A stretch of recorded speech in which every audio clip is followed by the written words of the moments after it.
गौतमनिकटारिणे निर्विशेष शून्यवादी पाश्चात्य देश तारिणे। जय श्री कृष्ण चैतन्य प्रभु नित्यानंद श्री अद्वैत गदाधर शिवासादि गौर भक्त वृंद। हरे कृष्णा कृष्णा कृष्णा हरे हरे, हरे राम राम राम हरे हरे। चलिए शुरुआत करते हैं। पानी पी लो। कल में से कोई बताना चाहेगा कुछ, कल कुछ भी समझ आया हो? कल थोड़ा हम जल्दी बढ़े थे, आज भी एक चैप्टर खत्म करने का इरादा है।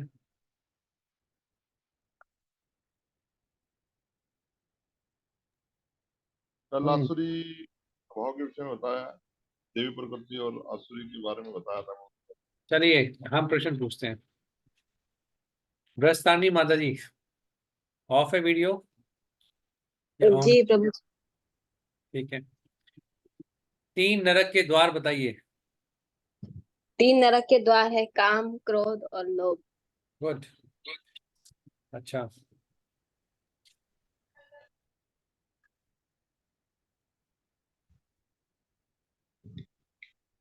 चलिए मेन तो यही था आज।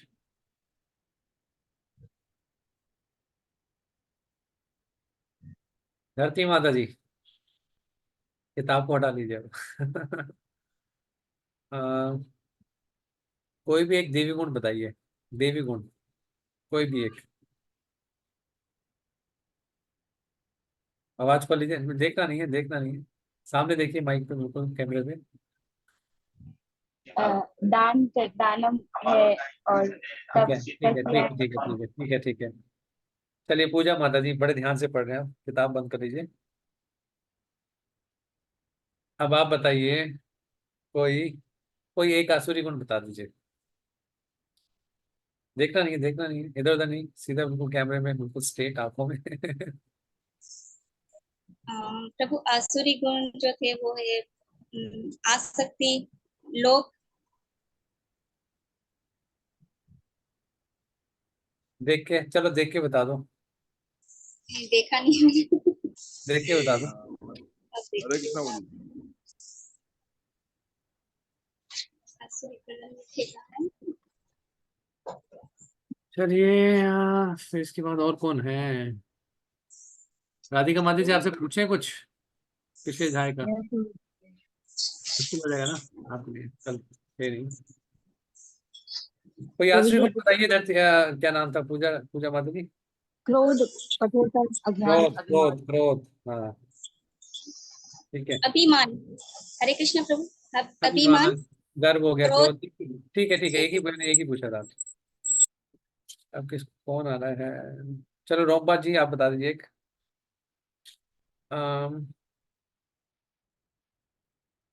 असुर लोगों के साथ भगवान क्या करते हैं चैप्टर के हिसाब से? हरे कृष्णा बोलिए। असुर लोगों को भगवान बार बार मौका देते हैं सुधरने के लिए। वैसे तो उनको बार बार नरक में भेजा जाता है, बार बार वेरी भगवान से गुड, नरक में भेजते हैं। Very good. बहुत गलत जवाब, आपसे तो पनिशमेंट लेनी चाहिए। सारी मजाक कर रहे हैं। चलिए धरती माता जी बताइए, ऐसे लोगों के साथ भगवान क्या करते हैं, क्या कहते हैं गीता में 16वें अध्याय में? भगवान उनको बोलते हैं कि मैं उनको बार बार नरक में भेज देता हूँ और उनको ऐसी योनियों के अंदर बार बार असुर योनि में रहते हैं। गुड, ठीक है, आगे बढ़ते हैं। पोस्ट बना दिया मुझे। हम्म,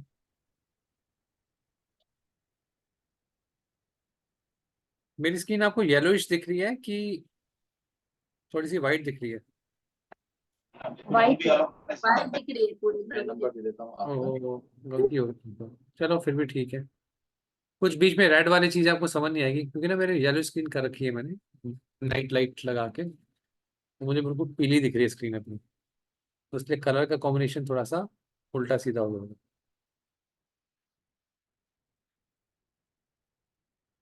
अब समझ आएगी, मुझे अलग दिखता है, आपसे अलग दिखता है। चलिए 16वें अध्याय के लास्ट में श्लोक में बोला भगवान ने कि जो शास्त्र के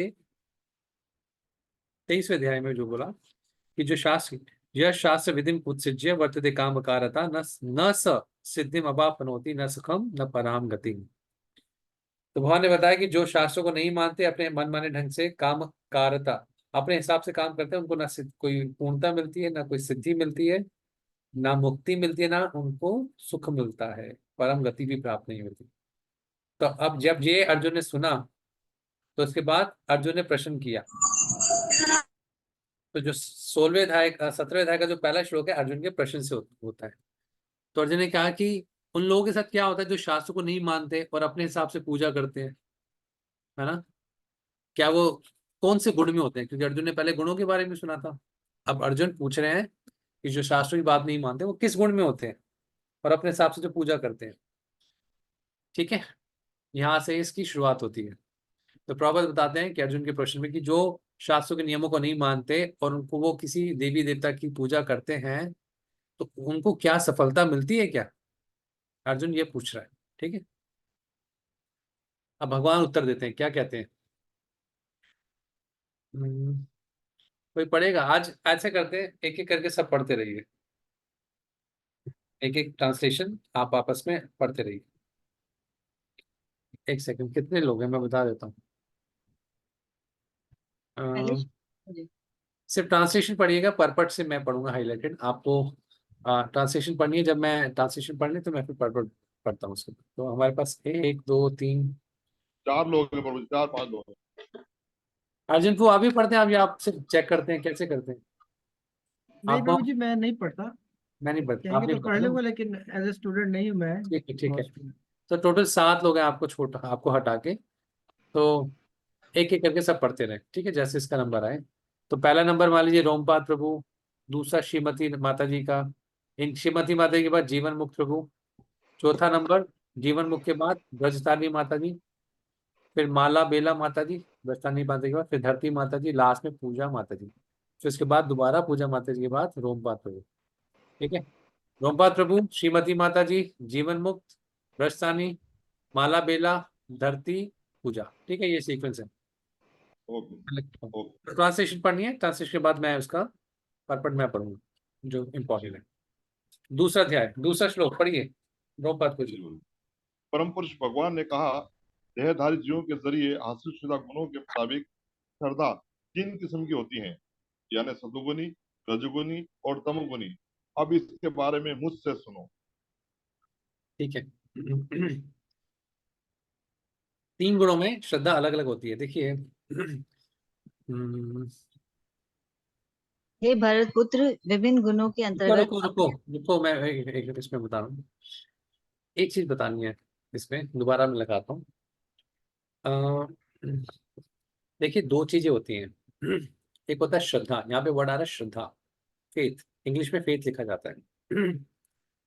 एक होता है श्रद्धा जिसको कहते हैं फेथ, एक होता है बिलीफ।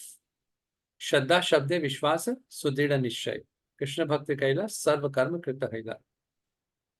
भक्ति की जो जर्नी होती है, भक्ति की जो यात्रा होती है, वो श्रद्धा की यात्रा होती है। ठीक है, भक्ति में हमें श्रद्धा ही बढ़ानी होती है।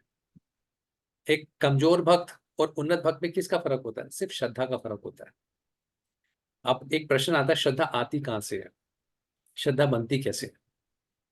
ठीक है, 2 चीजें होती हैं। एक होता है श्रद्धा, पहली चीज ये समझिए, भक्ति की जो जर्नी है, भक्ति का जो यात्रा है, वो श्रद्धा की यात्रा होती है। फेथ, फेथ ही बढ़ना होता है। जिसको कृष्ण में जितना ज्यादा कॉन्फिडेंस है, फेथ है, श्रद्धा है, विश्वास है, समर्पण है, उतना उन्नत है ना? भक्ति में हमें क्या करना होता है? सिर्फ श्रद्धा ही तो बढ़ानी होती है। ठीक है, अच्छा, कई बार लोग कहते हैं श्रद्धा रखिए, श्रद्धा रखिए, कहने से नहीं आती, कहने सुनने से नहीं आती, ये श्रद्धा दी जाती है। श्रद्धा आध्यात्मिक चीज है, भगवान के द्वारा दी जाती है। जितनी मात्रा में व्यक्ति भक्ति का सिलसिली प्रयास करता है, भगवान परमात्मा के रूप में या गुरु के रूप में, भक्त के रूप में, किसी न किसी प्रकार से उसको वो चीज देंगे जो जो कृष्ण को चाहता है, वैसे कृष्ण उसको देते हैं। ये था वाम प्रपदन्ते। ठीक है, श्रद्धा आध्यात्मिक होती है। आध्यात्मिक वस्तु का जो स्रोत होता है वो आध्यात्मिक होता है। आध्यात्मिक स्रोत कौन है? कृष्णा, है ना? या फिर कृष्ण के भक्त, जिनको जो श्रद्धा कृष्ण से प्राप्त हुई है। श्रद्धा हमेशा हमेशा और हमेशा हमारे लिए या भगवान या भक्तों के संग कह लीजिए उससे प्राप्त होती है, किसी साधु से, भक्तों के संग से, क्योंकि इसका जो सूत्र है, या आप कह सकते हैं शास्त्र भी आध्यात्मिक है, किसी आध्यात्मिक सूत्र से प्राप्त होगी। और सभी आध्यात्मिक सूत्र के सूत्र कौन है? सर्व कारण कारण कौन है? कृष्णा। ठीक है। सो पहली चीज, भक्ति का मार्ग श्रद्धा का मार्ग है। भक्ति में हमें श्रद्धा ही बढ़ानी होती है। तभी हम कहते हैं आदो श्रद्धा। सुना ना आपने? भक्ति के जो 9 स्टेप होते हैं, आदो श्रद्धा। सबसे पहला कि कोमल श्रद्धा के साथ व्यक्ति भक्ति में आता है। फिर आदो श्रद्धा के बाद क्या होता है, किसी को पता है? 9 स्टेप पता है किसी को, जो रूप गोस्वामी बताए हैं, किस प्रकार व्यक्ति भक्ति में आगे बढ़ता है, कृष्ण प्रेम को Yes, sir. बढ़ता है? चलिए, एक धरती माता जी को पता है। आगे अगला स्टेप बताइए बस, भक्तों आदो श्रद्धा के बाद साधु संग। साधु संग। तीसरा बताइए राधिका माता जी। भजन क्रिया। भजन क्रिया। गुड। पूजा माता जी चौथा बताइए। नहीं? चलिए, किसको पता है? अनर्थ निवृत्ति प्रभु। अनर्थ निवर्ती। नहीं। माला बेला। अनर्थ निवृत्ति। गुड। अनर्थ निवर्ती। फिर इसके बाद क्या होता है? निष्ठा। ठीक है। इसके बाद फिर रुचि, आसक्ति, भाव, प्रेम। तो जो स्टेप्स है ना भक्ति के, कि पहले व्यक्ति कोमल श्रद्धा के साथ आता है, फिर उसको वो भक्तों का संग करता है, फिर उसको भजन क्रिया मतलब गुरु से दीक्षा प्राप्त होती है, उसके बाद उसकी अनर्थ निवृत्ति होती है, सारे अनर्थ खत्म हो जाए अंदर अंदर से भजन क्रिया करने पे, और फिर निष्ठा आ जाती है। ठीक है। तो तो जो जितनी स्टेजेस है ना, ये आगे जैसे जैसे बढ़ता रहा, रुचि, आसक्ति, भाव, प्रेम, जब हम कहते हैं कृष्ण प्रेम चाहिए, कृष्ण प्रेम का मतलब होता है 100% श्रद्धा, जिसके अंदर श्रद्धा 100% आ गई, इसको कहते हैं कृष्ण प्रेम। जिसके पास 99% या ऐसे कुछ कह लीजिए बिल्कुल, तो वो भाव। और हालांकि रुचि, आसक्ति बहुत ही हाई डिग्री ऑफ श्रद्धा है उसके अंदर, भगवान कृष्ण के अंदर। तो भक्ति की आता है श्रद्धा, और एक होता है बिलीफ, श्रद्धा होता है, एक होता है विश्वास। दोनों में फर्क होता है। विश्वास होता है हम अपनी भौतिक गणना से बनाते हैं, श्रद्धा भगवान देते हैं। विश्वास व्यक्ति अपनी भौतिक गणनाओं से, कैलकुलेशन से बनाता है। देखिए, संसार है तो किसी ने बनाया है, सब कुछ बाय चांस नहीं आता है ना, हर चीज के पीछे कारण है। लॉजिकल थिंकिंग से विश्वास उत्पन्न होता है। श्रद्धा और विश्वास में फर्क होता है। बिलीफ एंड फेथ दो अलग अलग चीजें। बिलीफ व्यक्ति अपने आसपास की चीजों को देखते हुए, घटनाओं को देखते हुए विश्वास बनाता है, लेकिन श्रद्धा कृष्ण के द्वारा दी जाती है। क्लियर है? इसलिए श्रद्धा शब्द विश्वास है, सुदृढ़ निश्चय। जिसको श्रद्धा आ जाती है, एक सेकंड,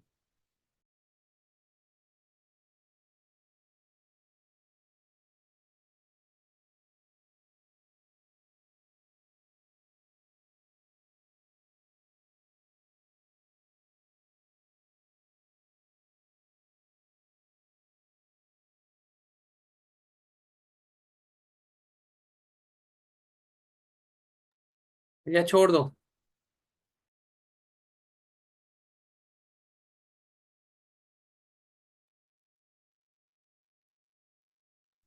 ठीक है, ये क्लियर है? कोई डाउट इसके अंदर? विश्वास और श्रद्धा अलग चीज होगी। प्रभु जी हरे विश्वास कृष्ण। का सागर हो सकता है, कभी भी टूट सकता है, लेकिन श्रद्धा की एक बूंद काफी होती है। यस, आप कहिए मुझे। हरे कृष्णा प्रभु जी। प्रभु जी, हम जब भक्ति के 9 स्टेप देख रहे हैं तो उसमें सबसे पहला ही श्रद्धा है, और उसके बाद जो दूसरा स्टेप है वो है साधु संग। तो जबकि हम ये कह रहे हैं कि जो श्रद्धा आती है तो वो साधु संग के द्वारा बढ़ती है या आएगी, और अभी आपने हम्म। बताया कि भगवान देते हैं। तो इसको हम कैसे कहेंगे कि पहला स्टेप तो फिर साधु संग होना चाहिए? इससे कोई भी साधु आ संग रहा है, होगा तभी श्रद्धा आएगी। देखिए कोई भी आता है ना भक्ति में, भगवान की प्रेरणा से आता है। समझे? परमात्मा है ना, वो वही प्रेरणा देते हैं कि साधु संग करो। अगर भगवान की प्रेरणा ना हो तो साधु संग करने की भी वो नहीं होती ना। तो एक श्रद्धा के साथ व्यक्ति आता है, और एक प्रेरणा के साथ आता है परमात्मा की, है ना। तो इसलिए शुरुआत वहां से श्रद्धा से होती है, चाहे वो बहुत कॉमन श्रद्धा है, बिल्कुल हल्की सी आवाज आ रही है उसको परमात्मा की, लेकिन वो एक प्रेरणा के माध्यम से आता है। ठीक है। यानी विश्वास का सागर हो सकता है, लेकिन वो कभी भी सागर टूट सकता है, डूब सकता है। श्रद्धा की एक बूंद काफी होती है। एक बार श्रद्धा आ जाती है, वो जाती नहीं, क्योंकि आध्यात्मिक चीजें परमानेंट एसेट्स होती है ना। कोई भी आध्यात्मिक चीज का कभी नुकसान नहीं होता। ये भगवान कहते हैं ना गीता में, नेहा कर्म न, क्या था वो, प्रत्यवाय न विद्यते स्व अल्पम अपि अस्य त्रायतो महतो भयात्, नेहा भी कर्म नाशो अस्ति। हाँ, नेहा भी कर्म नाशो अस्ति। आध्यात्मिक चीज का कभी नाश नहीं होता। जितनी आपने कृष्ण भक्ति में प्रगति की है, प्रगति का मतलब जितनी श्रद्धा आई है, वही तो बात है। प्रभात कहते हैं किसी ने, अगर आपने 10% भक्ति में प्रगति करी है जीवन में, तो अगले जीवन शुरू करेंगे तो 11वें% से करेंगे। तो क्या है प्रगति का मतलब, क्या होता है? श्रद्धा। जिसको जो श्रद्धा मिल गई, भगवान में आस्था आ गई है, वो कभी नष्ट नहीं होती। इसलिए श्रद्धा की एक बूंद काफी होती है। विश्वास अपनी गणनाओं से कुछ भी बना सकता है, लॉजिकल थिंकिंग से, मटेरियल कैलकुलेशन से। अरे दुनिया में कोई कारण होगा, हर चीज का कारण है, तो भगवान होने चाहिए। विश्वास है, अभी श्रद्धा नहीं आएगी। शुरुआत विश्वास से होती है और भक्ति के माध्यम से श्रद्धा बढ़ती है। तो यहाँ पर अर्जुन पूछ रहे हैं उनका क्या होता है। जैसे अब इन्होंने सेकंड श्लोक, ये एक बैकग्राउंड बताने के लिए था, आगे से हम पढ़ते हैं। तो प्रभु जी ने पढ़ा कि 3 गुणों में जब व्यक्ति जीवात्मा आती है तो उसका अलग अलग प्रकार से श्रद्धा बनती है। तो ये श्रद्धा दिव्य श्रद्धा की बात नहीं हो रही, ये इसको आप विश्वास भी कह सकते हैं दूसरे शब्दों में, क्योंकि ये मटीरियल है ना। सत्वगुण की श्रद्धा आध्यात्मिक श्रद्धा से बहुत करीब होती है, लेकिन फिर भी गुण मटीरियल है, इसलिए ये भौतिक श्रद्धा निकल के आते हैं। तभी आगे भगवान बताएंगे देवताओं में कहाँ कहाँ में, इसको हम समझाएंगे भी। तो पहले से यहाँ से शुरू करते हैं। श्रद्धा आध्यात्मिक होती है, आध्यात्मिक सोच से आती है। तो जब जीवात्मा का प्रॉपर लिखते हैं अलग अलग 3 गुणों से संपर्क होता है, तो वो जीवात्मा का जो अलग अलग 3 गुणों से संपर्क हमेशा से निरंतर काल से चल रहा है, और उसके हिसाब से अलग अलग उसकी मानसिकता बनती है जीवात्मा की।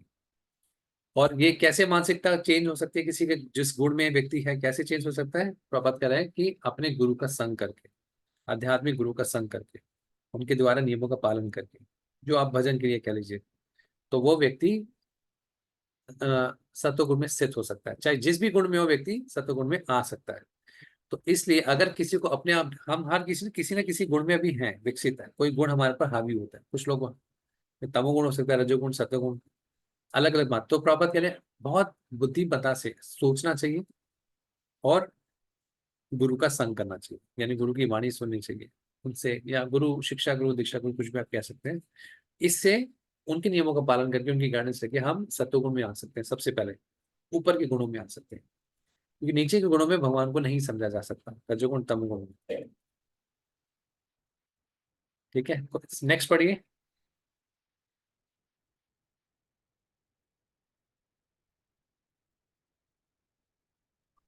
कौन पढ़ेंगे? सेकंड है ना प्रभु जी? थर्ड। हाँ। हे भरत पुत्र, विभिन्न गुणों के अंतर्गत अपने अपने अस्तित्व के अनुसार मनुष्य एक विषय प्रकार की श्रद्धा विकसित करता है। अपने द्वारा अर्जित गुणों के अनुसार ही जीव को विशेष श्रद्धा से युक्त कहा जाता है। ठीक है, क्या कह रहे हैं भगवान की जिस गुण में व्यक्ति होता है उसका वैसा श्रद्धा निकल कर आती है। और इसलिए भगवान कह रहे हैं कि जिस जीवात्मा में जैसी श्रद्धा होती है, उससे ये देख सकते हैं उसका कौन सा गुण होगा। ठीक है, उसकी श्रद्धा देख के उसका गुण बताया जा सकता है। हालांकि पद्य विधान में प्रभुपाद कहते हैं, भगवान बताते हैं कि जीवात्मा एक दिव्य है, भगवान का अंश है, कृष्ण का अंश है, इसलिए वो 3 गुणों से परे है वैसे जीवात्मा। लेकिन जब व्यक्ति कृष्ण से अपना संबंध भूल जाता है, कृष्णा को भूल जाता है, तब इस भौतिक संस्कार में आ जाता है और अलग अलग 3 गुणों के अंदर चक्कर फंस जाता है। पता नहीं कितना दिख रहा होगा आपको, लेकिन क्या कह रहे हैं कि जब व्यक्ति कृष्ण से अपना संबंध भूल जाता है, जीवात्मा भूल जाती है, तब वो संसार में भौतिक 3 गुणों के अंदर आ जाती है, और फिर उसका वैसी श्रद्धा और उसका वैसे ही व्यवहार निकल कर आता है। इसलिए अपने आप को अगर हर प्रकार के भौतिक कलमश से साफ करना है,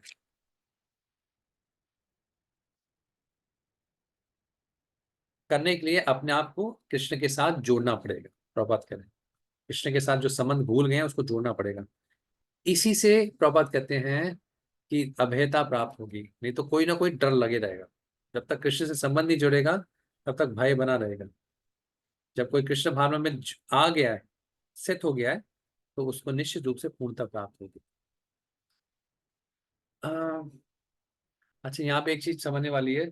जब तक कि किसी की श्रद्धा पूर्ण रूप से शुद्ध नहीं हो जाती, पूरे तरह के, जैसे 3 गुणों की श्रद्धा, सतोगुण तमोगुण रजोगुण, सतोगुण की श्रद्धा से भी मुक्त नहीं हो जाता, तब तक उसके हृदय में भौतिक कल्मश रहता है, गंदगी रहती है। और जिस जिस प्रकार का कल्मश रहता है और जिस प्रकार के गुणों का संग वो करता है, जिस प्रकार के गुणों में वो रहता है व्यक्ति, तो वैसे उसकी श्रद्धा निकल कर आती है। हमारी एक प्रकार की श्रद्धा है, जब हम किसी को प्रवचन भी दें तो हर किसी को अलग अलग समझ आता है, क्योंकि अलग अलग श्रद्धा के लोग बैठे हैं, है ना। तो उस प्रकार से वो अपने हिसाब की श्रद्धा के हिसाब से आगे बढ़ते हैं। अ, जब आप देखते होंगे, आप में से कुछ कुछ लोग प्रचार करते हैं, कहीं क्लासेस लेते हैं, कोई है ऐसे कहीं कुछ क्लासेस लिए हो, आपने प्रचार किया हो? नहीं किया, ठीक है। तो एक अनुभव से देखते हैं, जब आप क्लासेस लेते होंगे ना, श्रीमती राधिका माता ने किया है, तो अलग अलग लोग, अलग अलग श्रद्धा के लोग बैठे होते हैं, है ना। तो अपनी श्रद्धा के हिसाब से उनको अलग अलग चीज समझ आती है, वही चीज अलग अलग समझ आती है ना, क्योंकि लोग अलग अलग गुणों में विकसित है। तो उस प्रकार से एक हम ये चेक कर सकते हैं कि हाँ, किस प्रकार से लोगों की अलग अलग श्रद्धा होती है। इसलिए हम देखते हैं, जब वही प्रवचन एक व्यक्ति सुन के आगे बढ़ रहा है, एक सुन के वही बैठा है, क्योंकि हर किसी प्रगति अलग है, श्रद्धा अलग है। ओके, आगे बढ़ते हैं। अब ये श्लोक है, देख गया सबको? फोर्थ, चौथा, नेक्स्ट कौन है? जीवन मुक्ता को।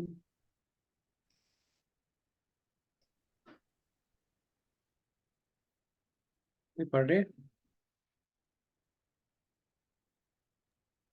पढ़ो पढ़ो पढ़ो। प्रभु मैं पढ़ो। इंसान देवताओं की पूजा करते हैं, रजोगुण यक्षों और राक्षसों की पूजा करते हैं, और तमोगुण भूतों और प्रेतों की पूजा करते हैं। ठीक है, म्यूट कर लीजिए, आपको बड़ा शोर आ रहा है, ये म्यूट कर लीजिए अपने आप को। किरण मुख जी, म्यूट कर लीजिए, ठीक है।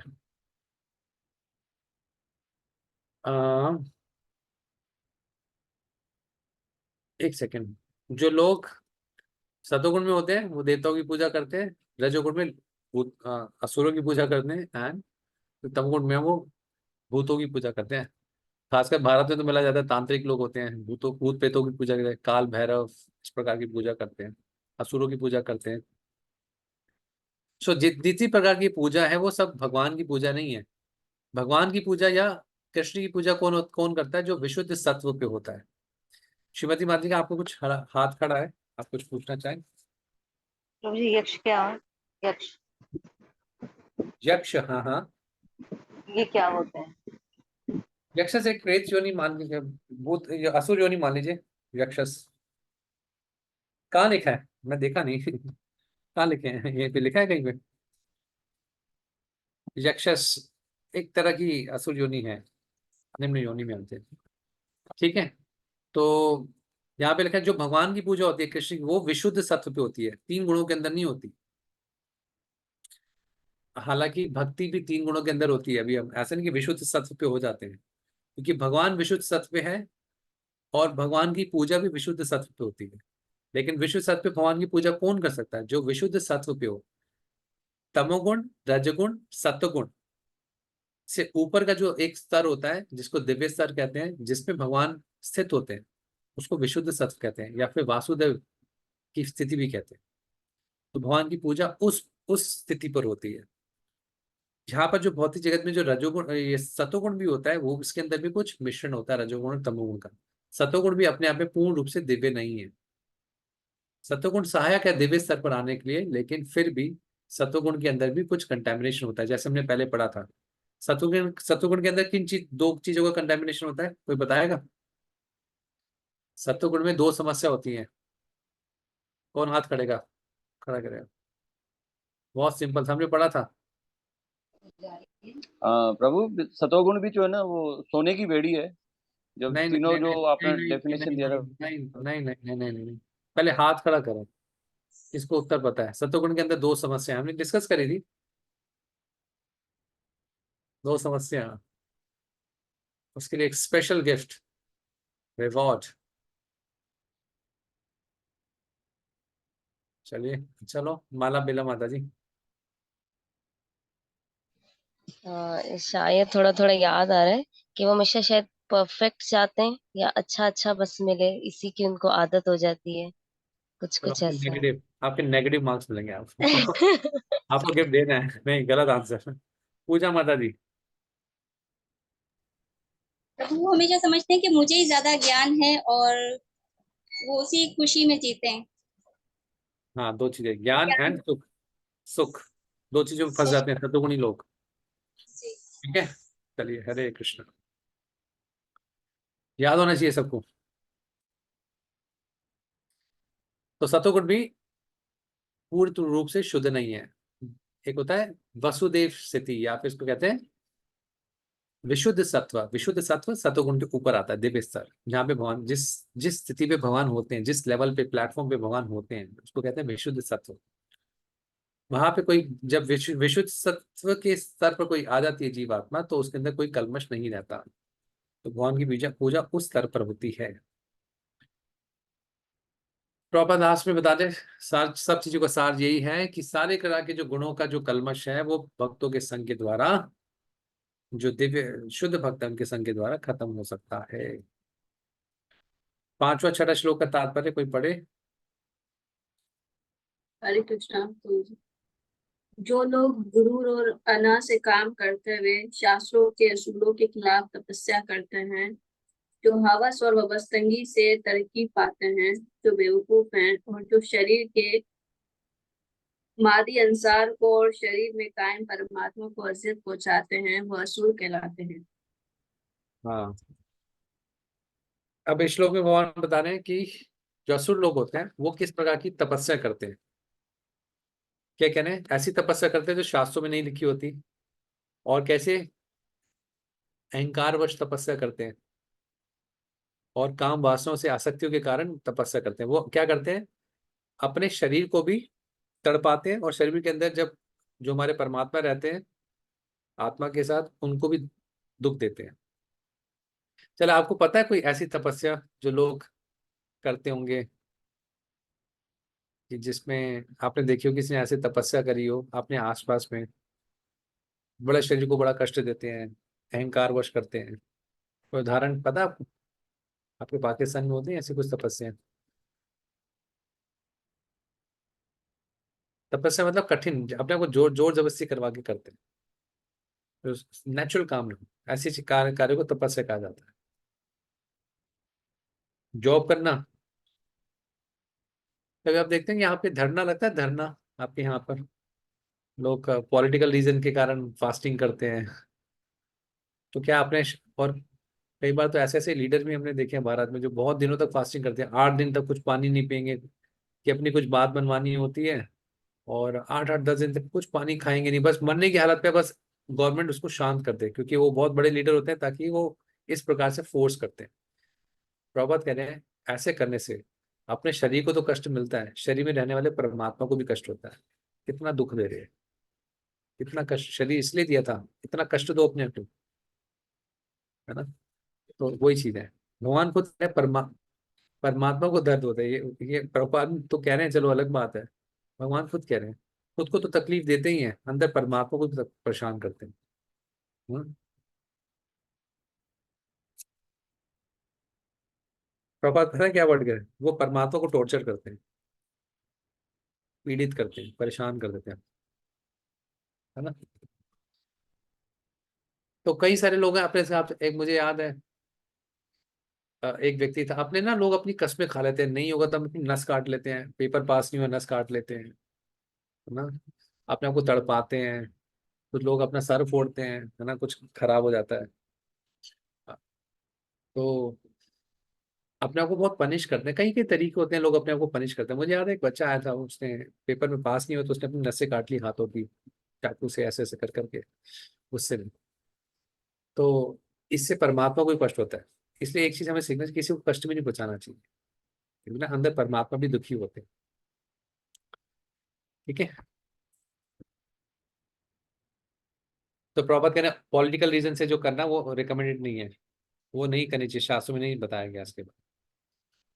तपस्या जो करते हैं पॉलिटिकल रीजन से अपनी बात मनवाने के लिए, वो आसुरी है, असुर लोग करते हैं ऐसे। ठीक है, आगे।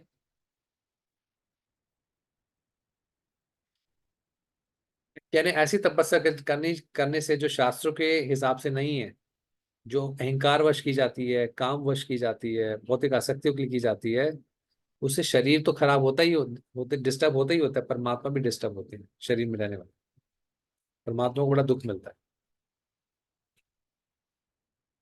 इसलिए प्रभात कह रहे हैं जो असुरी लोग होते हैं उनको उनको अपना संबंध भगवान से नहीं पता होता,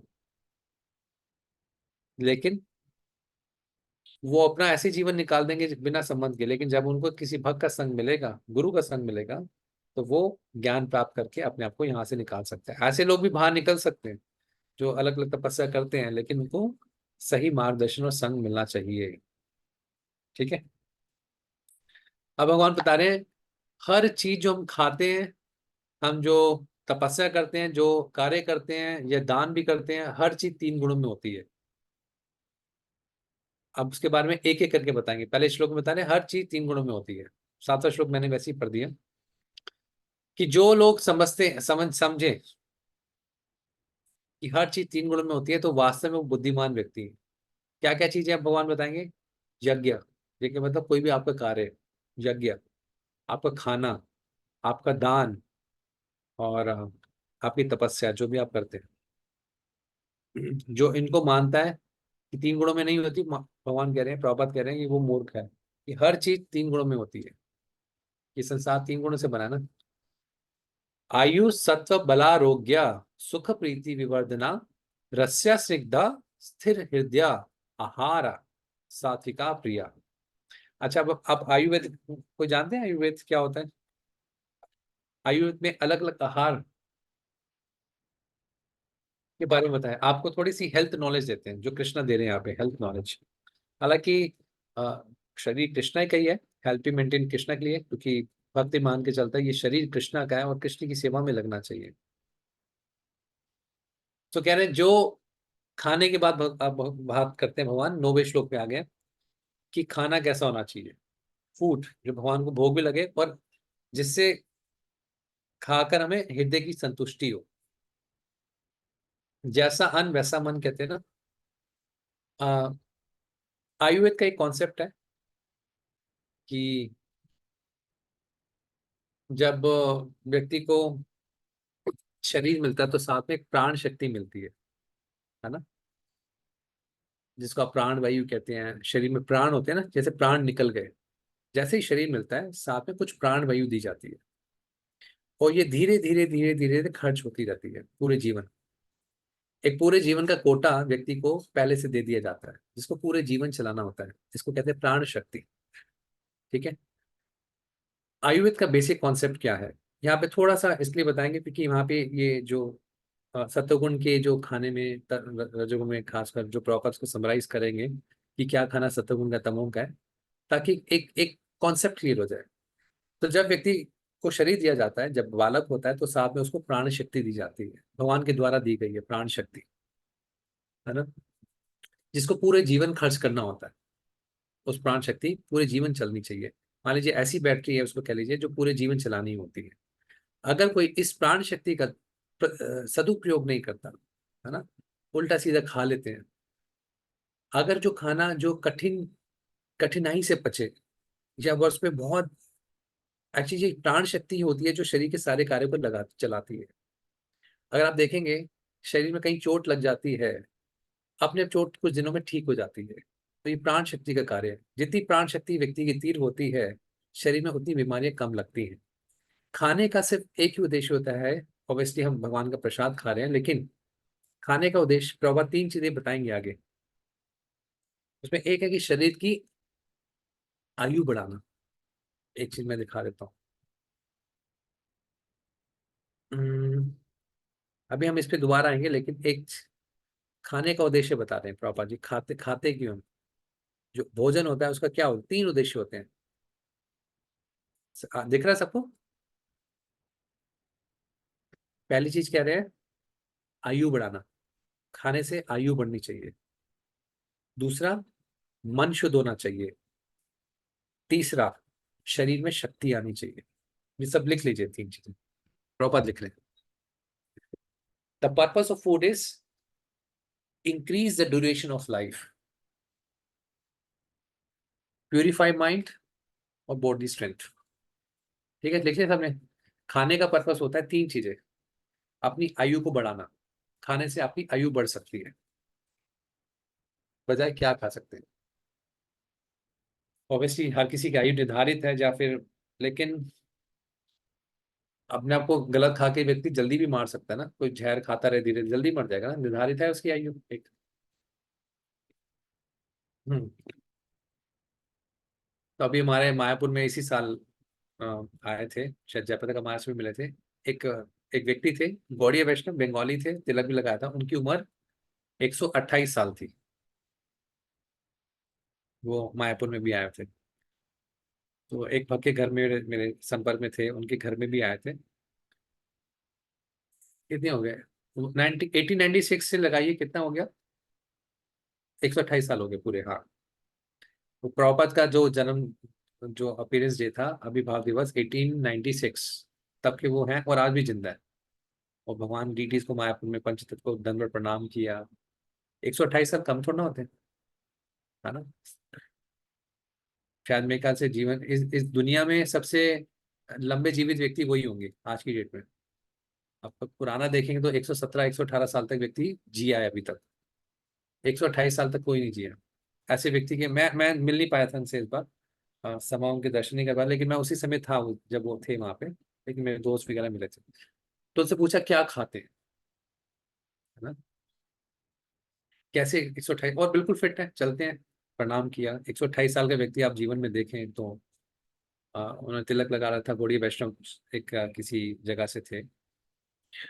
और वो आपको, हमारे भारत के जो प्रधानमंत्री उनसे उनको एक अवार्ड भी मिला था, पद्म भूषण अवार्ड, जो हाईएस्ट एक अवार्ड मिलता है।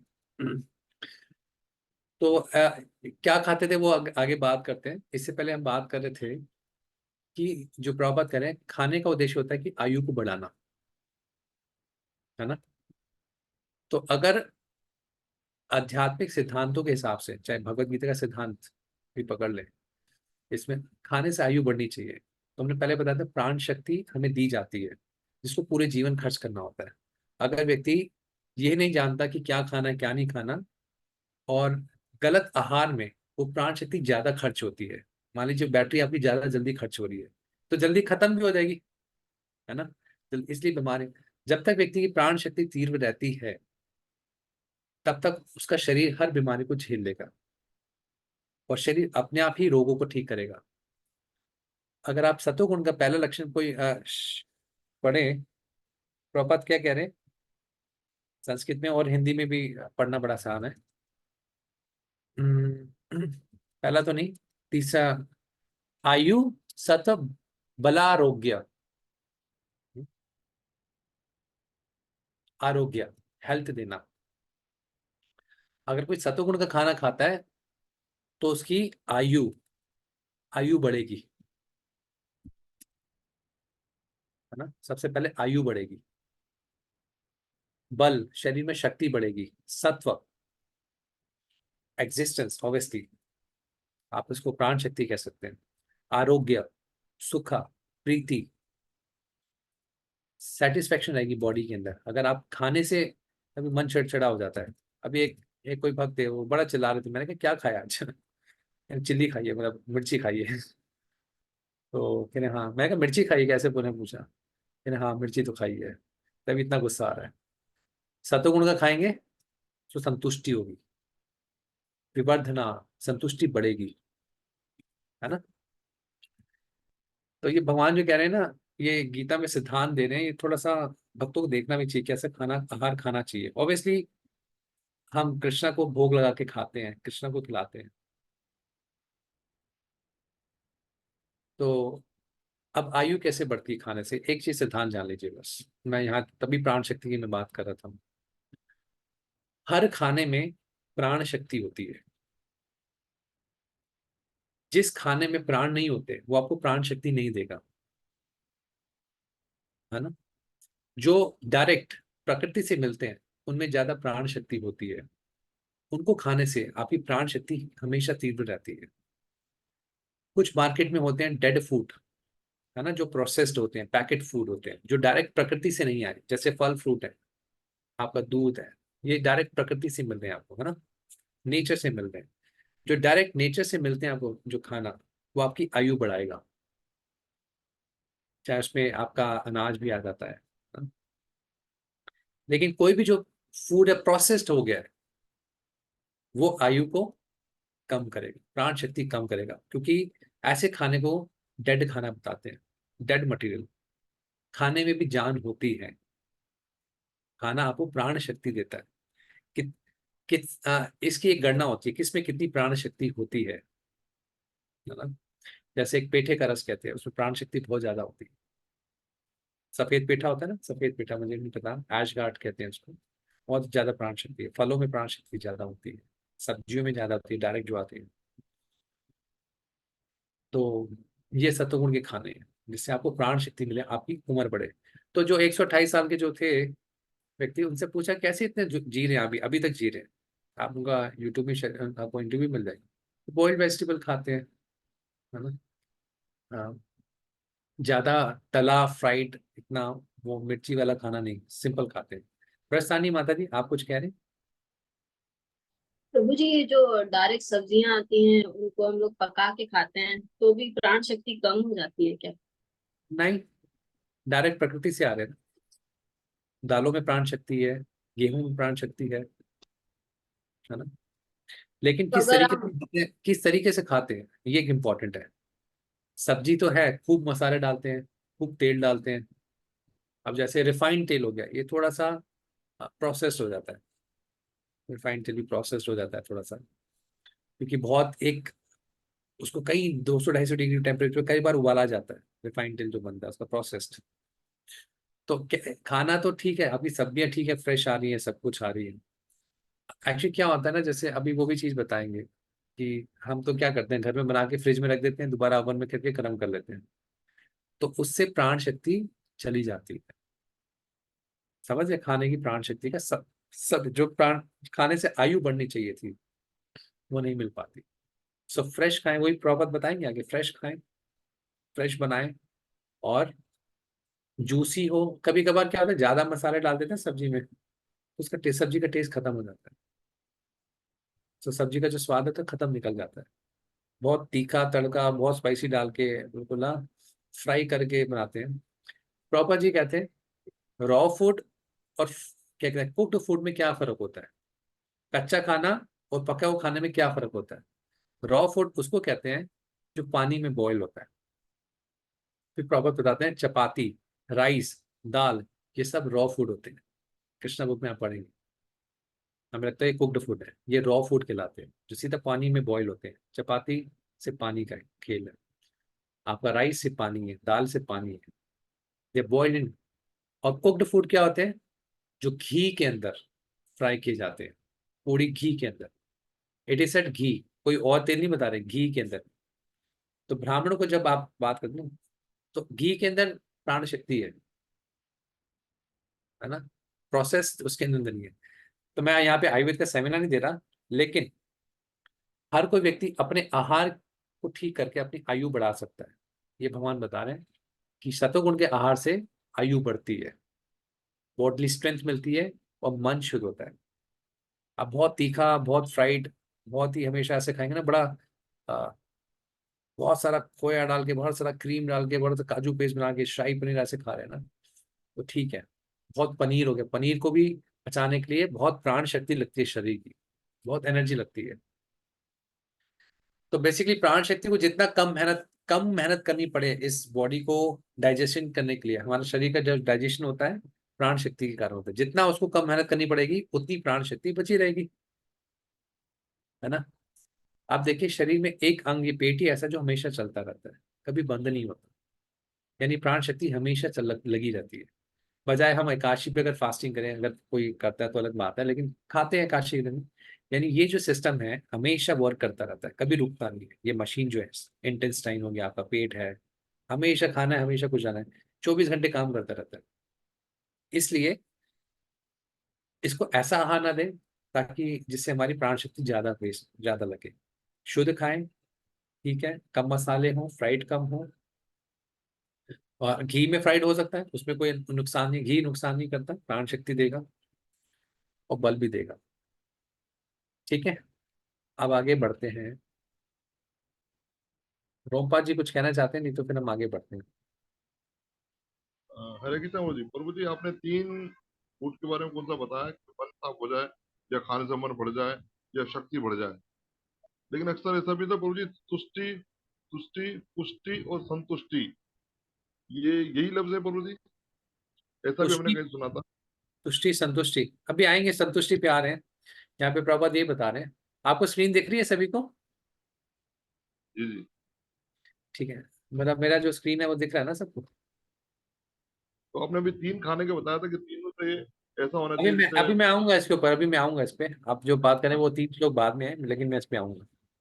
आप ठीक सभी है। को स्क्रीन दिख रही है सभी को? Yes sir. Okay, done. तो आयु बढ़े, बल बढ़े, आपको हेल्थ अच्छी मिले, सुख मिले, आपको संतुष्टि मिले खाना खा के ना। एक्चुअली ना, व्यक्ति खाना किस लिए खाता है? चलिए आपसे पूछते हैं, व्यक्ति खाना किस लिए खाता है? आप कहते हैं बड़े बड़े अच्छे अच्छे डिशेस बनाते हैं, किस लिए खाते हैं? खाना किसको किसको दिया जाता है? व्यक्ति खाना जो खाता है किस लिए खाता है? बेसिक बात जिंदा है, रह बिल्कुल। मुझे जीने के मानो, लिए। जीवित रहने के लिए। जीने के लिए नहीं खाता व्यक्ति। कभी कभी आप देखते हैं कोई अच्छी चीज होती है, जितना ज्यादा खा लेते हैं ना, ओवर ईटिंग हो इ- जाती है। इंद्रियों को संतुष्ट करने के लिए। पेट को भरने के लिए, इंद्रियों को संतुष्ट करने के लिए खाना व्यक्ति खाता किस लिए? देखिए कितनी गहरी बात है, हमें पता नहीं हम किस लिए खाते हैं। और प्रभु बिल्कुल, एनर्जी के लिए। किसने बोला एनर्जी लेना ही? प्रभु जी जिंदा रहने के लिए। नहीं, खाना व्यक्ति अपने मन के लिए खाता है। व्यक्ति जो खाता है अपने मन के लिए खाता है। और जो व्यक्ति कपड़े पहनता है व्यक्ति, वो दूसरों की खुशी के लिए पहनता है। अब मैं इसको उदाहरण देता हूँ। हम कहते हैं खा के मन खुश हो गया, शायद आप खा के मन खुश हो गया कहते हैं ना। एक बार प्रभुपाद जी गोपाल कृष्ण महाराज से पूछ मिले थे, तो उनको किसी मीटिंग में जाना था। उन्होंने देखा कपड़े सही से प्रेस नहीं है। तब प्रभुपाद ने पॉइंट बोला, जो व्यक्ति खाता है मन की खुशी के लिए खाता है, और जो व्यक्ति पहनता है दूसरे की खुशी के लिए पहनता है। What you wear is for others pleasure, what you eat is for mind's pleasure, है ना? तो खा के मन संतुष्ट हो, तो यही वहीं पे बात आ गई है कि संतुष्टि, सेटिस्फैक्शन, खाना खा के संतुष्टि होनी चाहिए। लगता है पता नहीं एसिडिटी, पता नहीं क्या खा लिया, मन की संतुष्टि नहीं आती। खा के मन खुश होना चाहिए।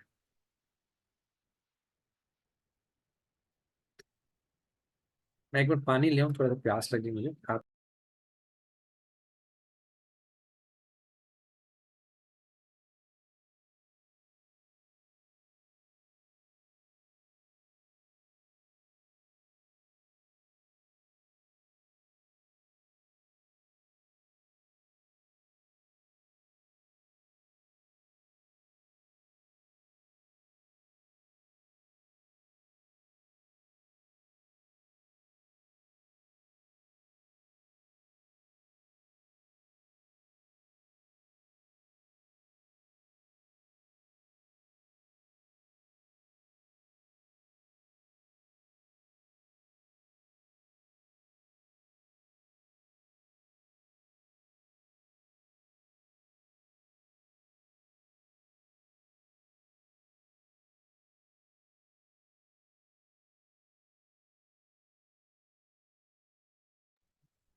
ठीक है, पढ़ लिया जी सब, किसी ने पढ़ लिया?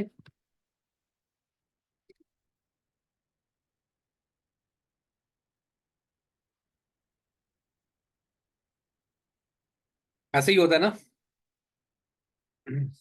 जब हम खाते हैं मन की खुशी के लिए खाते हैं, और जो पहनते हैं दूसरों की खुशी के लिए, दूसरों को कैसे अच्छा लगे, है ना। वही कपड़े पहनेंगे, वैसी चीजें पहनेंगे, दूसरे खुश हो गए। So what we wear what others like. तो ऐसा ऐसा खाना जिससे आयु बढ़े, शुद्धिकरण हो, अपना सत्व शुद्धि हो, अपने आप में प्यूरिफिकेशन लगे, वास्तव में मन खुश हो जाए। प्यूरिफाई का मतलब है मन में कोई क्लेश ना आए, किसी के प्रति कुछ ना आए, आपको शक्ति मिले, हेल्थ मिले, खुशी मिले, सेटिस्फेक्शन मिले। और ऐसा खाना कैसा होता है? जूसी होता है।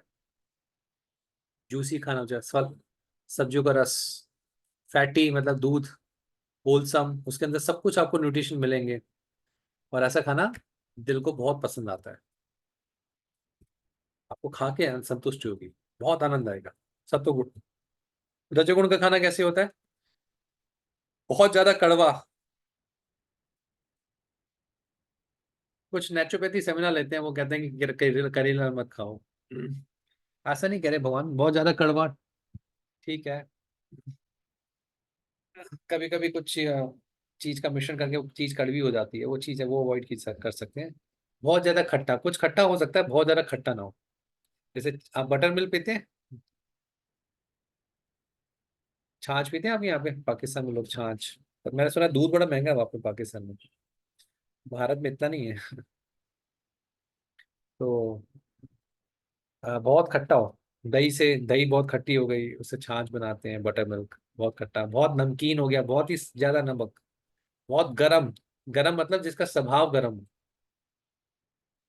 अ, हम एक बात को जानते हैं, वो बिल्कुल गरम गरम उबाल के, बिल्कुल ऐसे ना हर्बल टी ऐसी पी जाते हैं, बिल्कुल उबाल, जैसी उबली बस पी गए। तो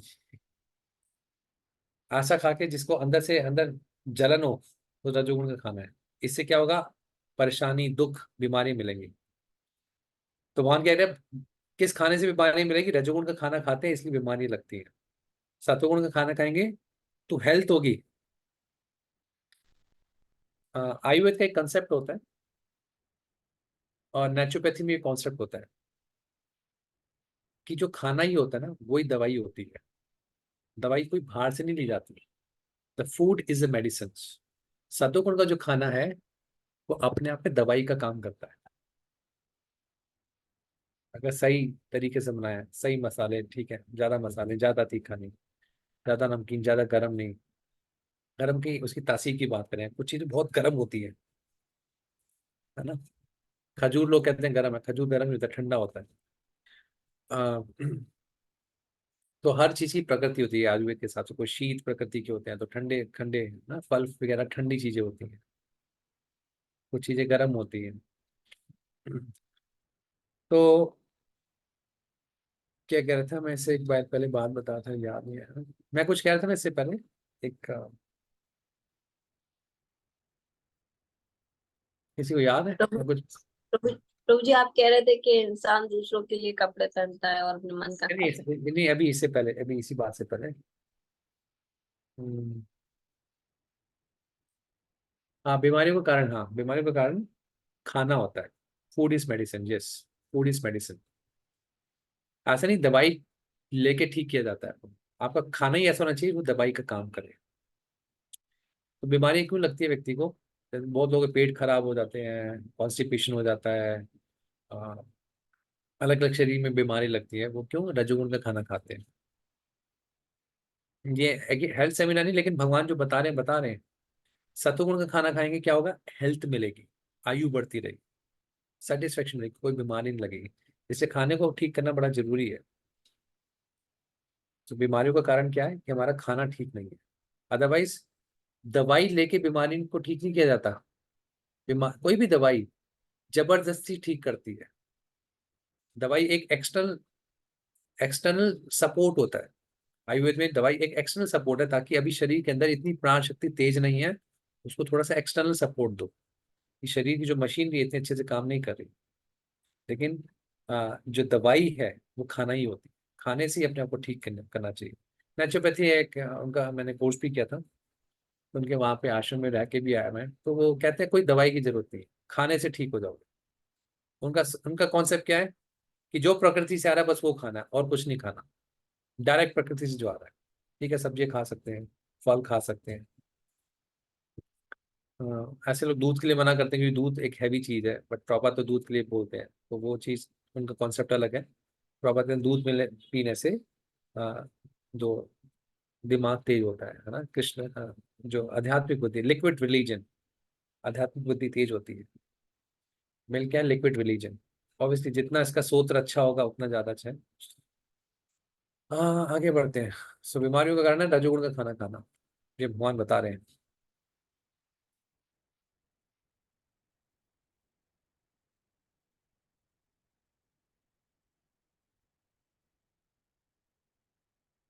आ, और 3 घंटे से पहले बना हुआ है खाना जिसके अंदर टेस्ट ही नहीं है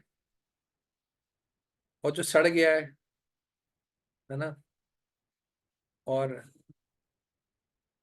ऐसा खाना जो जूठा है, जिसको छूना नहीं चाहिए, कई सारे इन्फेक्शन उसमें आ गए, उसको कहते हैं तमोड़ का खाना। ऐसा खाना जो 3 घंटे से रखा हुआ है। पापा कहते हैं ये प्रसाद के अंदर नियम लागू नहीं होता, वैसे एक बिना प्रसाद के नियम है कि खाना बनके 3 घंटे रख दिया है तो क्या है, खाने से प्राण शक्ति चली जाती है। फिर प्रॉपर जहाँ भी जो अपने पहले पर पड़ा है, जो खाने से आयु मिलनी थी, तो जो अच्छा ये घरों में होता है ऐसा, मैं ऐसे ये नहीं कहूंगा ये सारी चीजें चेंज करानी चाहिए। घर में होता है कि कुछ बनाया फिर फ्रिज में रख दिया फिर अगले दिन दोबारा खा लिया होता है। इतनी अच्छी प्रैक्टिस नहीं है, प्राण शक्ति ज्यादा खर्च होगी, उसके अंदर प्राण निकल जाते हैं खाने से। फ्रेश खाइए, फ्रेश बना के खाइए, कभी खाइए फ्रेश बना के खाइए। थोड़े से चक्कर के उसमें खाने चक्कर में आप उतना बनाइए जितना खा सकते हैं, फ्रेश खाइए। प्रसाद हालांकि बासी नहीं होता, आप प्रसाद को फ्रिज में रखिए दोबारा खा लीजिए, कोई दिक्कत नहीं है, बट लेकिन हेल्थ पॉइंट से फ्रेश फ्रेश खाइए हमेशा प्रसाद। कभी कभी हो गया कि जो प्राण शक्ति निकल जाती है, उसको ठंडा किया फिर उसको गर्म करेंगे, फिर दोबारा रीकुकिंग करने से उसके जो खाने के जितने, जब दोबारा कुकिंग करते हैं, दोबारा गर्म करते हैं ना इसी खाने को, उसके अंदर जितने भी तत्व होते हैं अच्छे न्यूट्रिशियस जो भी चीजें होती हैं वो सब नष्ट हो जाती है। आयुर्वेद में रीकुकिंग का कॉन्सेप्ट नहीं होता। तो थोड़ी चीजें मैं मानता हूँ, जो चीज है सच्चाई जो भगवान बता रहे हैं यहाँ पे, कि बासी खाना ना, खाना बासी हो जाता है 3 घंटे से बाद बासी। ऐसे खाने को भगवान को भोग ना लगाए, 3 घंटे से रखा है बासी हो गया, नहीं, फ्रेश भगवान को फ्रेश लगाए। प्रॉपर लिखे 3 घंटे, हालांकि भगवान ने ऐसा नहीं बोला लेकिन 3 घंटे प्रॉपर साइंस बता रहे हैं। नहीं तो मन शुद्ध नहीं होगा, क्या होगा, शरीर में शक्ति नहीं आएगी। खाना खा रहे हैं, खाना पेट भरने के लिए नहीं होता, खाना एक आपकी शरीर की दवाई भी होती है। खाना से तो शरीर में शक्ति नहीं महसूस होगी, आलसपन आ जाएगा। तमोगुण का खाएंगे तो आलसपन बढ़ेगा, मन भी खराब हो जाएगा, मन भी दूषित हो जाएगा और आयु भी घट जाएगी। प्रॉपर खाने के 3 ही उद्देश्य होते हैं, आयु बढ़ाना, मन शुद्ध करना, शरीर में शक्ति आना, यही उद्देश्य होता है। तो अब बता रहे हैं क्या क्या क्या ले सकते हैं। दूध,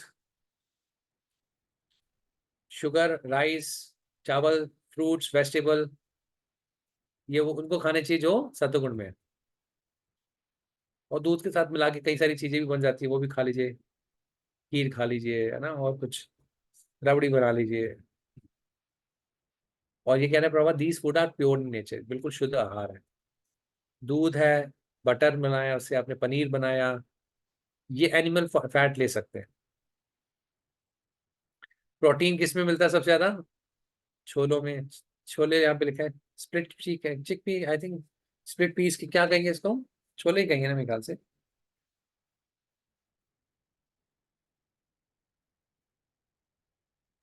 स्प्राउट कहेंगे तो। ओके, एक सेकेंड, छोले हो गए ना, या मटर हो गए, जो भी कह लीजिए। स्प्लिट पीस देख लीजिए क्या लिखा है। अम, रजोगुण में क्या है कि बहुत कड़वे होंगे, बहुत तीखे होंगे, बड़े गर्म होंगे, बहुत मिर्ची होगी, इससे के अंदर पेट में भी जलन होती है, बीमारियां भी लगती है। तम गुण में ऐसा क्या होगा, जो खाना फ्रेश नहीं है, ऐसा खाना जो 3 घंटे से रखा है प्रसाद के अलावा, उसको रजोगुण तमोगुण में माना चाहिए। आप खाते हैं ना, जैसे आप पता नहीं यहाँ पे आपके मिलते होंगे जूसेस के पैकेट आते हैं, 6-6 महीने तक चलते हैं। तो प्रोसेस फूड जो भी पैकेट फूड है तमोगुण का फूड है। कैसे एक दूध है क्या, फ्लेवर्ड मिल्क भी आता है हमारे यहाँ पर मिलता है फ्लेवर्ड मिल्क, तो वो 6-6 महीने तक चलता है। दूध 6 महीने तक कैसे एक पैकेट के अंदर चल सकता है? दूध तो अगले दिन ही खराब हो जाएगा, 3-4 घंटे में खराब हो जाता है, बदबू मारता है। तो सारे तमोगुण के खाने। हम्म? और किसी का जूठा नहीं खाना चाहिए, जूठा सिर्फ गुरु का, वैष्णव का और भगवान का खाया जा सकता है बस, और किसी का ऐसा जूठा नहीं खाना चाहिए। तो तमोगुण में उसमें इन्फेक्शन होते हैं, और ये इसमें तो भगवान को भोग लगा उसमें कोई इन्फेक्शन नहीं होता। जो भगवान को भोग लगाया जाता है, प्रभात कह रहे हैं, चाहे जितनी दिन पहले भी लगा वो हमेशा दिव्य रहता है खाना, प्रसाद कभी खराब नहीं होता। और अपने खाने को एंटीसेप्टिक करने के लिए, उसमें सारे इन्फेक्शन निकालने के लिए क्या करो, भगवान को भोग लगाओ, प्रभात कह रहे हैं। खाना सारे भौतिक कलमश से मुक्त हो जाता है, कि खाने में भी पाप होते हैं ना, क्योंकि कई जगह हत्या होती है, चाहे पौधों में या उसमें, तो खाने को भोग लगाने से उसके सारे पाप भगवान उसको एंटीसेप्टिक कर देते हैं और उसमें कृष्णा भक्ति दे देते हैं। आगे, यज्ञ कितने प्रकार के होते हैं? तो सत्वगुण का यज्ञ क्या है? एक सेकंड। यज्ञ का मतलब कार्य, एक्टिविटी मान लीजिए, जो बिना किसी आउट ऑफ ड्यूटी किया जाए और बिना किसी फल की इच्छा के करा जाए, वो सत्वगुण का यज्ञ होता है। यज्ञ मतलब ऐसे कार्य। तो प्रभात बता रहे हैं हर किसी को मंदिर जाना चाहिए आउट ऑफ ड्यूटी, और कुछ फूल लेके जाना चाहिए, कुछ भगवान के लिए उपहार लेके जाना चाहिए, कुछ खाने के लिए लेके जाना चाहिए भगवान के लिए, चाहे मिठाई लेके आते हैं ऑब्वियसली खुद बना के, बाहर की मिठाई ठीक है ला सकते हैं भगवान के लिए, मना नहीं करेंगे भगवान एज ए गिफ्ट, लेकिन कुछ ना कुछ भगवान के लिए लेके आए जब आप मंदिर में जाए। कैसे? आउट ऑफ ड्यूटी मान के, कर्तव्य मान के।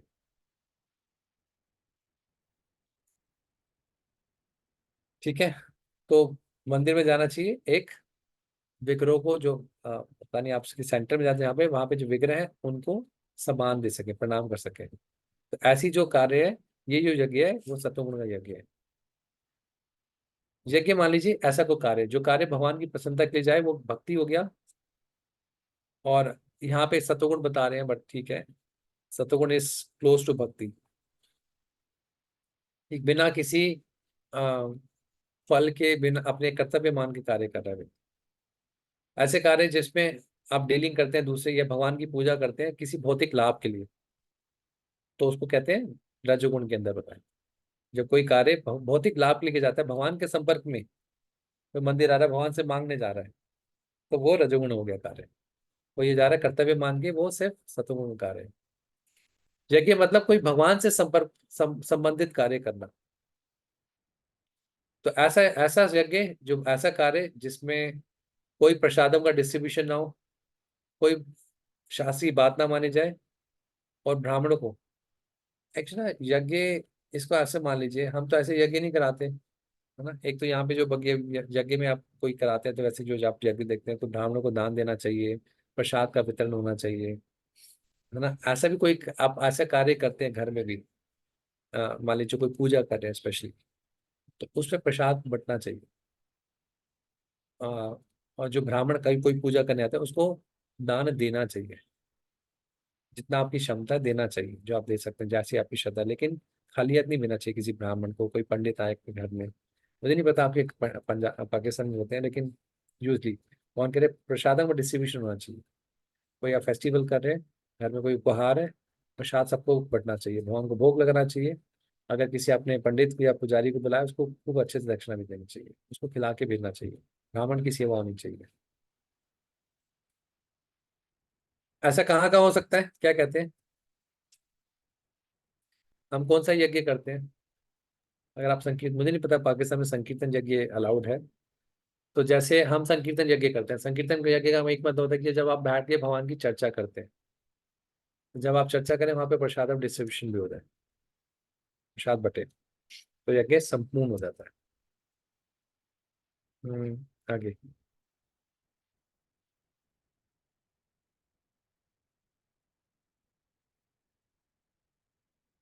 वापस लिखते हैं,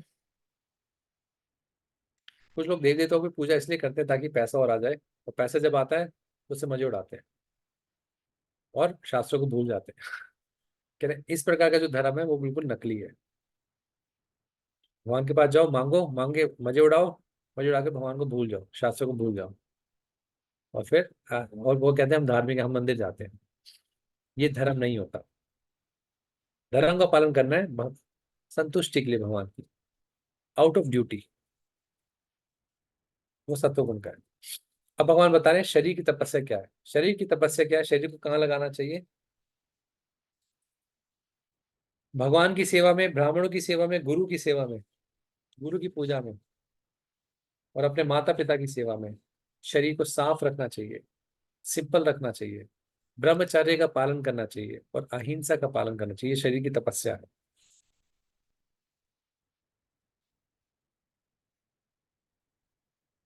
ठीक है।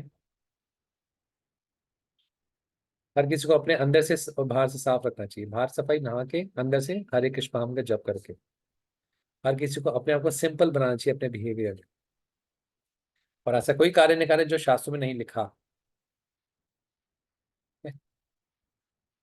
मैथुन जीवन प्रॉपर के शादी, शादी के बाहर जब नहीं किया जाता है तो इसको ब्रह्मचर्य बताया जाता है। ब्रह्मचर्य का पालन करें। आगे वाणी की तपस्या बता रहे हैं। तो पहले इस पे थोड़ा सा किसी को कुछ है? शरीर की तपस्या दोबारा बताते हैं। भगवान की शरीर, भगवान की सेवा में लगे, ब्राह्मणों की सेवा में लगे, गुरु की सेवा में लगे, माता पिता की और जो हमसे बड़े जन है उनकी सेवा में लगे। शरीर से सेलिबेसी, ब्रह्मचर्य, सरलता, सफाई, अहिंसा।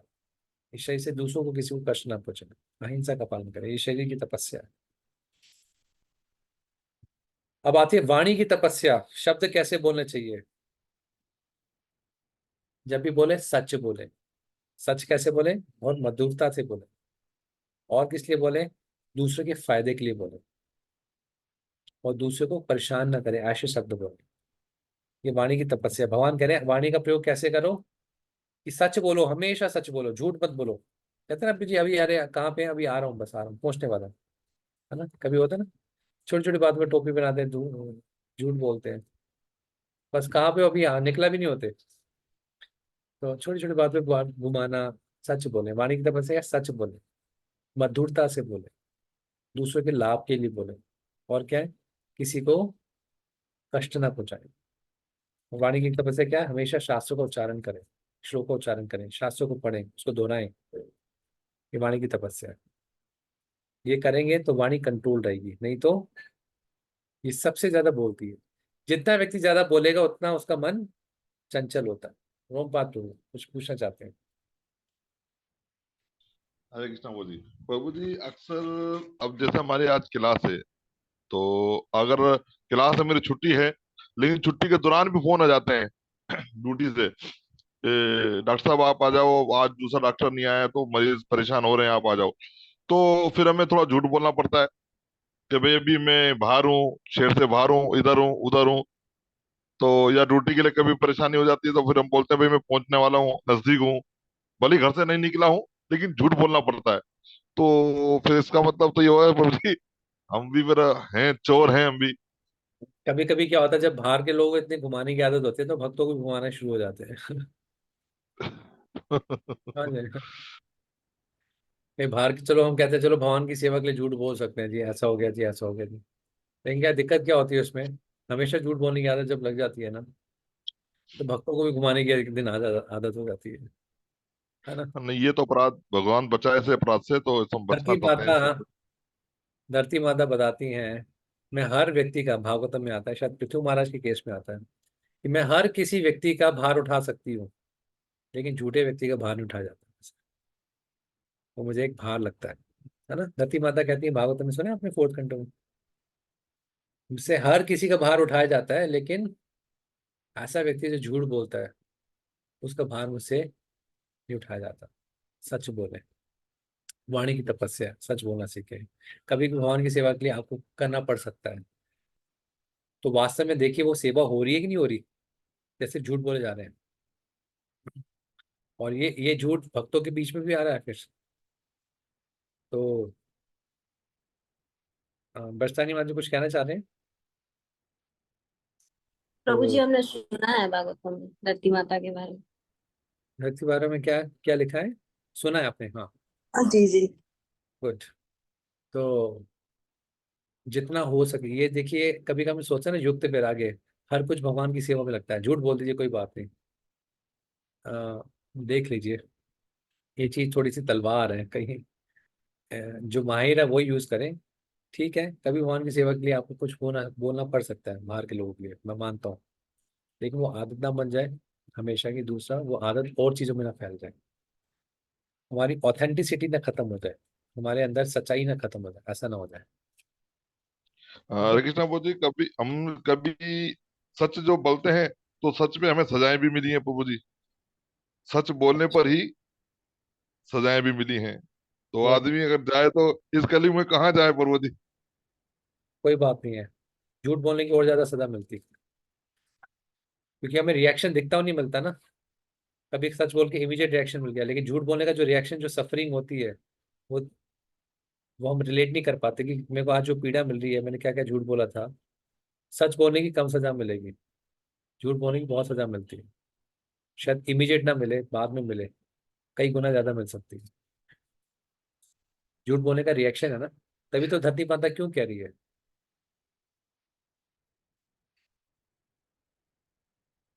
वो अलग बात है, आप भगवान की सेवा के लिए कभी झूठ बोल रहे हैं, समझ आता है, लेकिन उसमें ये चेक करना है कि सेवा हो रही है नहीं हो रही। जैसे झूठ हो रहा है, अपने मतलब के लिए झूठ बोल, सेवा के लिए अलाउड है, ठीक है, बात है, लेकिन इसमें भी ध्यान देने वाली बात है, कहाँ तक, कितनी लिमिट है ना।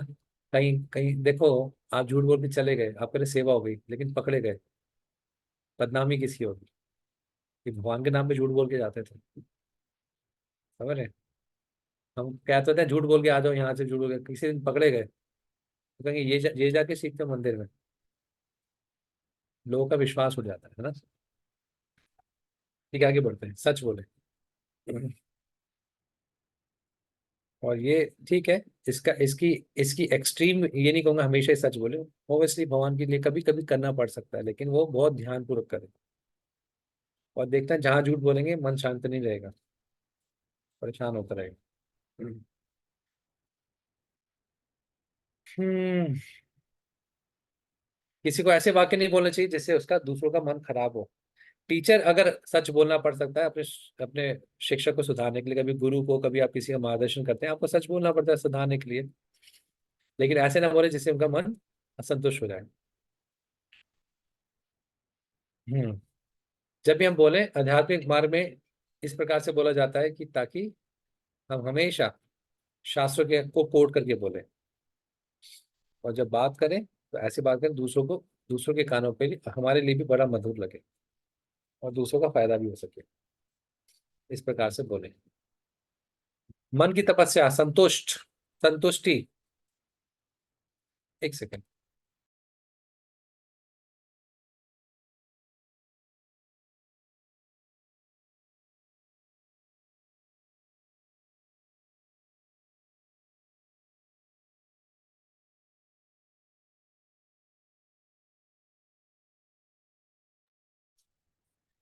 मन की तपस्या क्या है? कि अपने आप को संतुष्टि रखें, मन में संतुष्टि हो, सरलता हो, गंभीरता हो, आत्म संयम हो, शुद्धिकरण हो।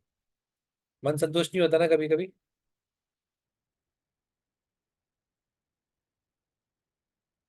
तो प्रभात कह रहे हैं मन की तपस्या क्या है, इसको इंद्र तृप्ति के विचार से निकालें। कैसे निकल सकते हैं? जब भगवान में मन लगेगा। मन का हमेशा एक ही प्रयास होना चाहिए कि हमेशा दूसरों को भला करने में लगाए। इसलिए एक एक्सरसाइज सब लिख लीजिए। क्या कह रहे हैं प्रभात जी यहाँ पे देखिए, मन को इस प्रकार से ट्रेन करना चाहिए, प्रशिक्षण देना चाहिए कि हमेशा ये दूसरों का भला करे, हमेशा भला करे, और मन को गंभीर रखें, ग्रेविटी इन थॉट्स। जब आध्यात्मिक चिंतन चलेगा तो मन गंभीर रहेगा, जब कुछ अंदर जाएगा तो मन गंभीर नहीं होगा। एक एक्सरसाइज सब लिखिए। शायद मैंने पहले पता नहीं आपको मंदिर वाली बता दी थी, every body is a temple, I don't know, wish मैंने वेल आपको फॉर बताया एवरीवन। है कि एक तो ये दूसरी एक्टिविटीज एक्सरसाइज, एक दूसरी एक्सरसाइज, विश वेल फॉर, सबका भले के बारे में सोचें, विश वेल फॉर एवरीवन। सबके भले के बारे में सोचे। ये लिख लीजिए, विश वेल फॉर एवरीवन, या फिर सबके भले के बारे में सोचे। ठीक है, विश वेल फॉर एवरीवन, ये मन की तपस्या है। कहीं भी कुछ आए, किसी मन में बुरा आ रहा है, कोई विश वेल फॉर एवरीवन, ये मन की तपस्या है। आगे क्या बता रहे हैं, सिंपली, हाँ इसमें पढ़ते हैं,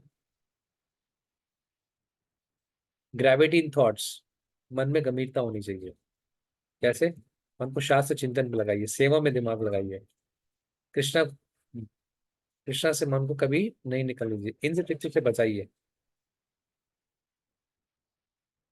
तो अपने आप को शुद्ध करने के लिए बता रहे हैं, सबसे पहले कृष्णा कॉन्शियस होइए, कृष्ण भावनात्मक बनिए। मन की संतुष्टि आ सकती है जब मन इंद्रिय तृप्ति से बाहर लिया जाता है। जब इंद्रिय तृप्ति में होता है, मन कभी संतुष्ट नहीं हो सकता। जितना मन भौतिक इंद्रिय एंजॉयमेंट के बारे में सोचेगा, उतना मन असंतुष्ट हो जाएगा।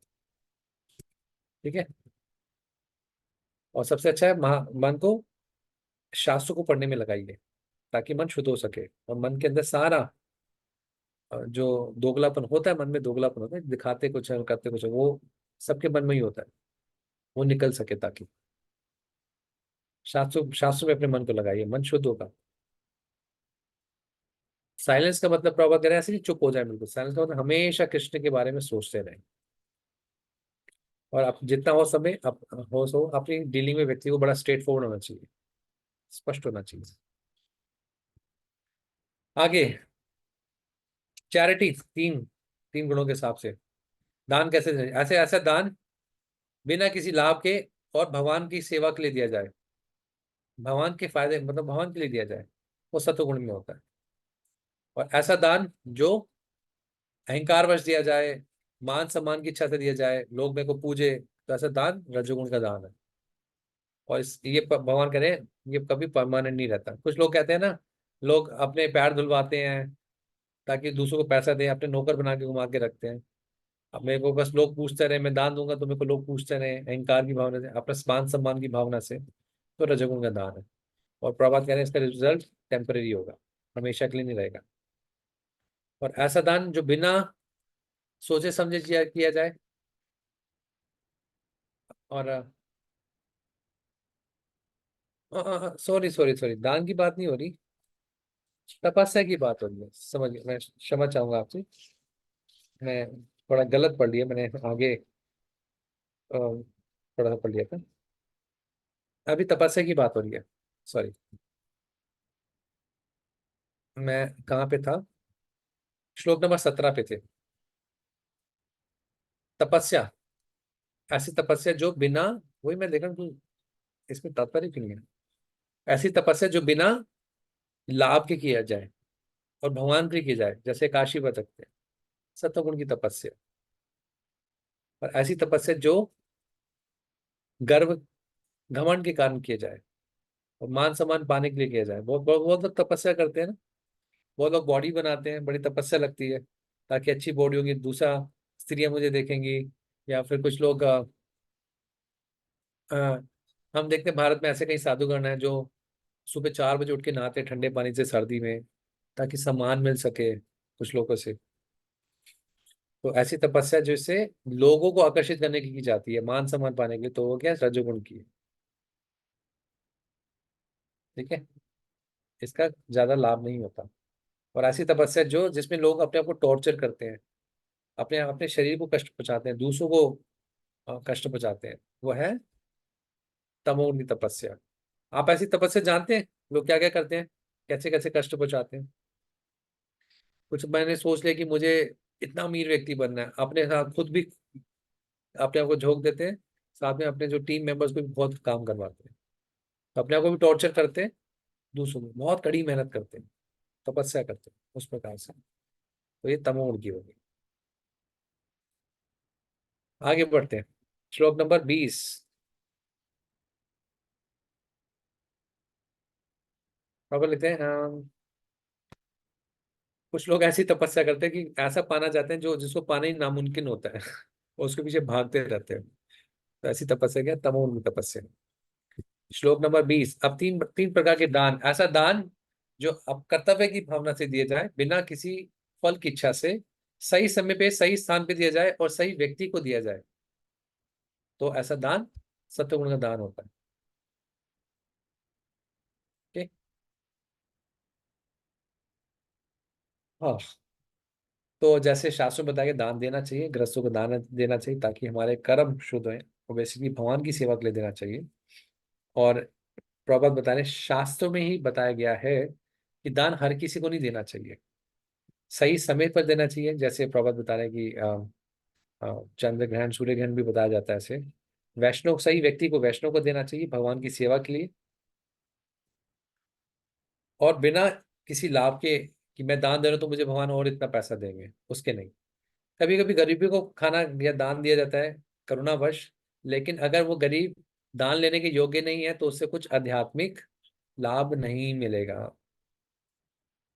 ऐसा नहीं कुछ भी दान दें उससे आध्यात्मिक लाभ मिलेगा, नहीं। और गरीब व्यक्ति आपके धन का मिसयूज करे उससे आपको आध्यात्मिक लाभ नहीं मिलेगा। ऐसा दान जो किसी फल की इच्छा से किया जाए और बड़े गुस्से में दिया जाए या फिर अ, बेकार मूड में दिया जाए, तो वो दान जो होता है जबरदस्ती दान दे रहे हैं बस, है ना, इसलिए वो रजोगुण का दान है। फोर्सफुली किसी हम नहीं देंगे तो फिर हमारा काम नहीं बनेगा, ऐसा ऐसा दान रजोगुण का दान है। तमोगुण का दान क्या है कि अशुद्ध जगह पे देना, है ना, किसी गलत व्यक्ति को देना। लोग गलत गलत चीजें भी बांटते हैं, है ना? गलत समय पे देना, गलत व्यक्ति को देना, बिना सोचे समझे देना, वो तमोगुण का दान है। हम्म। जैसे उसमें प्रॉपर उदाहरण देते हैं, कुछ लोग ना अफीम बांटते हैं, गांजा बांटते हैं, तमोगुण के दान है। अब आ जाते हैं 23वें श्लोक पे। अभी तो भगवान ने बताया तीन जो गुणों के अंदर आते हैं, जैसे दान, तपस्या, खाना और चैरिटी। दान हो गया, तपस्या, यज्ञ, यज्ञ दान तपा, यज्ञ दान तपा। तो भगवान ने बताया कि और आहार हो गया, तीन गुणों में होते हैं। अब बताते हैं कि हम्म, अगर इसको सही तरीके से कैसे किया जाता है तीन गुणों से, ताकि हम बाहर निकल सके। तब भगवान बताते हैं ओम तत्सत के बारे में बताते हैं। ओम तत्सत क्या होता है? भगवान के लिए वर्ड यूज किए जाते हैं, ओम तत्सत। ये कृष्णा के, मान लीजिए कृष्णा के लिए ये वर्ड यूज किए जाते हैं, भगवान के लिए किए जाते हैं। और ब्राह्मण इसका उच्चारण करते हैं ताकि यज्ञ में आ, भगवान की संतुष्टि के लिए किया जा सके कार्य। तो प्रभु बताते हैं ओम तत्सत क्या होता है। ओम तत्सत मतलब परम भगवान कृष्ण है, और ये आध्यात्मिक प्रकृति के लिए इसका उच्चारण किया जाता है। तो शास्त्रों में बताया गया इसके बारे में। ओम तत्सत का मतलब परम भगवान है, और ओम का मतलब क्या है कि वैदिक शास्त्र इसके अंदर। ओम तत्सत में ओम का मतलब है वैदिक शास्त्र।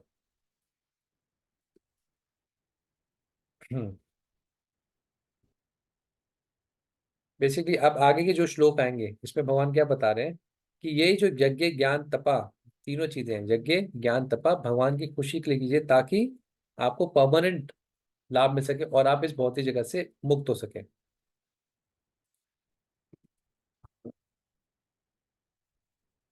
ये थोड़ा आप पढ़ लीजिएगा, लेकिन प्रॉपर इसमें बता रहे हैं ओम कहाँ से आया, तत् कहाँ से आया, सत कहाँ से आया। ओम का मतलब यहाँ पे बता रहे हैं वैदिक शास्त्र, जो ओम इति एतत् ब्रह्मणो निर्दिष्टम नाम ऋग्वेद से लिया है, जो हमारा सबसे पहला लक्ष्य है वैदिक शास्त्र। तत्वम असि दूसरा लक्ष्य, सत एव सौम्य तीसरा लक्ष्य, तीनों को मिला के ओम तत् सत बनता है। बेसिकली भगवान का दिव्य नाम है। जैसे आप हरे कृष्ण कई जगह प्रॉपर लिखते हैं, आ, ओम, ओम और हरे कृष्ण महामंत्र में कोई फर्क नहीं। यानी जब भगवान की प्रसन्नता के लिए कार्य किया जाता है, यहाँ पे वो एक चीज बताएंगे कि भगवत गीता में लिखा है जो भी कार्य किया जाता है ओम तत्सत के साथ जब किया जाता है या फिर भगवान के लिए किया जाता है, तब वो कार्य कृष्णा भावन में होता है, और वो कार्य आपको भगवदाम के मार्ग में लेके जाएगा। ठीक है, ये हो गया। अब बताएंगे ओम का मतलब बताएंगे कि ओम का उच्चारण कौन करता है 24वें श्लोक में। हम्म,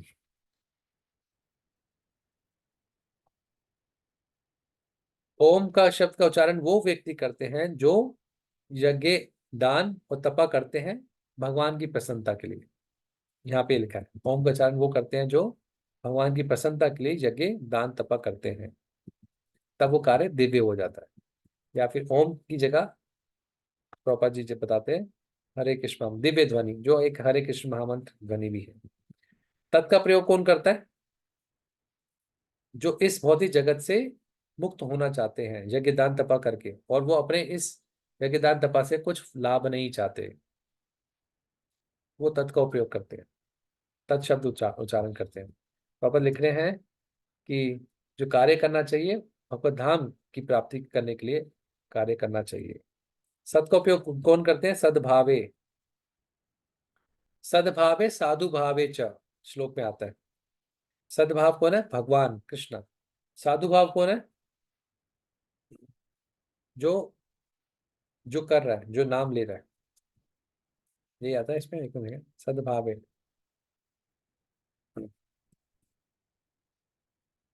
एक सेकंड। जो सत का उपयोग होता है वो होता है उपयोग भगवान के लिए किया जाता है। तो जितने भी कार्य किए जाते हैं बेसिकली तीनों श्लोक में, जो आप 23 से जो 26-27 तक जो श्लोक है, उसका मतलब यही है, जो भी कार्य ओम तत् सत के लिए कीजिए, भगवान की प्रसन्नता के लिए कीजिए। ओम तत् सत मतलब भगवान कृष्ण, टू प्लीज कृष्ण। तो जितने भी व्यक्ति कार्य करे तो उसमें ये बताने प्रॉपर कि वो उच्चारण करे ओम तत् सत, इसकी या फिर भगवान कृष्ण का नाम ले। और प्रभा देख रहे हैं जब हम कृष्णा भावना में कार्य करें तो हम सत्य में ही हैं, सत्व में ही है।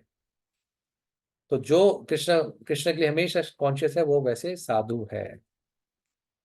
और लास्ट में इसमें बता रहे हैं बिना अच्छे संग के कारण कोई भी आध्यात्मिक ज्ञान नहीं प्राप्त कर सकता। जब किसी को ब्राह्मण का जो धागा मिलता है तो वो ओम तत्सत का उच्चारण करता है जितने भी यज्ञों में, और इसी का यही कार्य भगवान की संतुष्टि के लिए करना चाहिए। अब ये ओम तत्सत यज्ञ के हिसाब से बता रहे हैं। अब प्रभुपाद हमारे बता रहे हैं कि हमें इसको प्रैक्टिकली कैसे करना चाहिए। चाहे भगवान के लिए हम कुकिंग करें, मंदिर में सेवाएं करें, या भगवान का कीर्तन करें, कुछ भी लेक्चर दें, उसमें ओम तत्सत यूज करें या फिर कृष्ण का नाम यूज करें तो सब कुछ कंप्लीट हो जाएगा, प्रभुपाद जी बता रहे हैं। और इसके बाद लास्ट श्लोक आता है, इसमें असत के बारे में बताते हैं कि ऐसा यज्ञ, दान, तपा जो बिना श्रद्धा के किया जाए वो हमेशा असत होगा, उससे ना इस जीवन में फायदा मिलेगा ना अलग अगले जीवन में। ऐसा कार्य जो भगवान की प्रसन्नता के लिए नहीं किया जाए, प्रभुपाद कहते हैं वो बिल्कुल यूजलेस कार्य है, उसको छोड़ देना चाहिए, नहीं करना चाहिए। हर चीज कार्य कृष्णा की प्रसन्नता के लिए करना चाहिए। ऐसा कार्य जो बिना श्रद्धा के किया जाए, बिना किसी गाइडेंस के किया जाए, वो उससे कभी लाभ नहीं मिलने वाला। जो मोड ऑफ जो सतोगुण है वो रजोगुण से अच्छा है, रजोगुण तमोगुण से अच्छा है, लेकिन जो कार्य भगवान के लिए किया जाता है वो दिव्य गुण में आता है, वो ना सतोगुण में आता है, ना रजोगुण, ना तमोगुण में होता है। इससे उसकी व्यक्ति प्रगति होती है।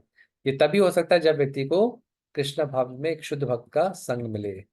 तो इसलिए सफलता प्राप्त करने के लिए गुरु को ढूंढे, उससे निर्देश प्राप्त करें, और तब उसको भगवान के प्रति श्रद्धा प्राप्त होगी। जैसे उसकी श्रद्धा बढ़ेगी तो उसको एक दिन कृष्ण प्रेम मिल जाएगा। कृष्ण प्रेम ही है जो सभी जीवों के लिए लक्ष्य है। कृष्ण भावना का एक ही लक्ष्य है कि कृष्ण प्रेम प्राप्त हो। प्रॉपर कहते हैं सारे अध्याय का, जो भी 17वां अध्याय है, उसका सार यही है कि कैसे हम कृष्ण प्रेम प्राप्त कर सकें। ठीक है, तो किसी का कोई प्रश्न हो? 9:30 हो गए। थोड़ा सा ये ओम तत्सत आप दोबारा पढ़िएगा, कल इस पे प्रश्न भी पूछ लेंगे कुछ। लेकिन ओम तत्सत का मतलब एक छोटा सा समझ लीजिए कि ओम का मतलब है विष्णु, और तत् का उच्चारण किया जाता है मुक्ति पाने के लिए। और जो कार्य भगवान की प्रसन्नता के लिए किए जाते हैं उसको सत कहा जाता है। ओम इज विष्णु, तत् मतलब इसका उच्चारण कहते हैं यहाँ इस बहुत जगह से मुक्ति पाने के लिए, और सत का मतलब कि जो हमारे कार्य भगवान की प्रसन्नता के लिए हो। ये ओम तत्सत तम सत ओम तत्सत का मतलब है बेसिकली भगवान कृष्ण, विष्णु या कृष्ण।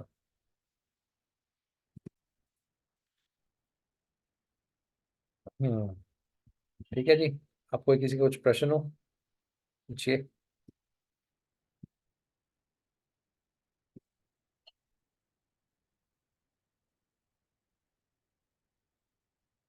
नहीं तो जाते हैं। हरे कृष्णा। हरे कृष्ण जी। हरे कृष्णा बोल रहे हैं प्रणाम। प्रभु जी, जैसे आपने बताया कि दान अंधेरे और उजाले में देते हैं, तो अगर कोई गृहस्था वैष्णव को अंधेरे में अगर दान दे तो उससे उसको लाभ मिलेगा कि प्रभु नहीं? अंधेरे में दान दे मतलब अंधेरे पर जैसा कहते हैं ना, अंधेरा उजाला का आप तो महीने बताएं। कहने का ए, मतलब सही व्यक्ति को दे और सही उद्देश्य से दे। उद्देश्य है कृष्ण भक्ति के प्रचार के लिए दे, और या सेवा कृष्ण की सेवा के लिए दे, और सही योग्य व्यक्ति वैष्णव और ब्राह्मणों को दान लेने की इजाजत है। प्रभु, कभी कभी ऐसे भी होता है कि जैसे कोई शख्स आते हैं, भक्त आते हैं, लेकिन हमें नहीं पता होता कि वो भगवान की सेवा के लिए ले रहे हैं या कुछ कुछ भी कर सकते हैं, तो उसे हम प्रभु दें, पूछ दान देना लीजिए चाहिए। इनसे, उनसे पूछ लीजिए किस पर्पज के लिए ले रहे हैं कहाँ लगाएंगे सेवा में, ठीक है। है ना। धन्यवाद। या फिर अपना उद्देश्य बता दीजिए, इसको यहाँ पे लगाइए। देखिए जो धन आता है, प्रभुपाद जी का एक था कि उसी चीज में लगना चाहिए जिस चीज के लिए वो आया है। व्यक्ति की भावना है ना। धन का, किसी धन का दुरुपयोग नहीं करना चाहिए। जिस भावना से, जिस सेवा में वो लगवाना चाहता है, उसी सेवा में धन लगना चाहिए। जब हम किसी से धन लें उसी सेवा में लगाएं। अगर आप मंदिर के लिए कलेक्शन करते हैं, फंड रेजिंग करते हैं, तो उसी सेवा में लगाएं जिसके लिए जरूरत होती है ना। ओके, चैट देख लेते हैं। जीवन मुक्त जी, प्रभु जी कुछ कहिए। हरे कृष्णा। कुछ भक्तों ने हमें ऐसा बताया था कि अगर आप दान दे रहे हो तो फौरी तौर पर दिमाग में लाना चाहिए कि कृष्ण की तरफ से, मेरी तरफ से नहीं। ऐसा है प्रभु? कृष्ण की तरफ से है।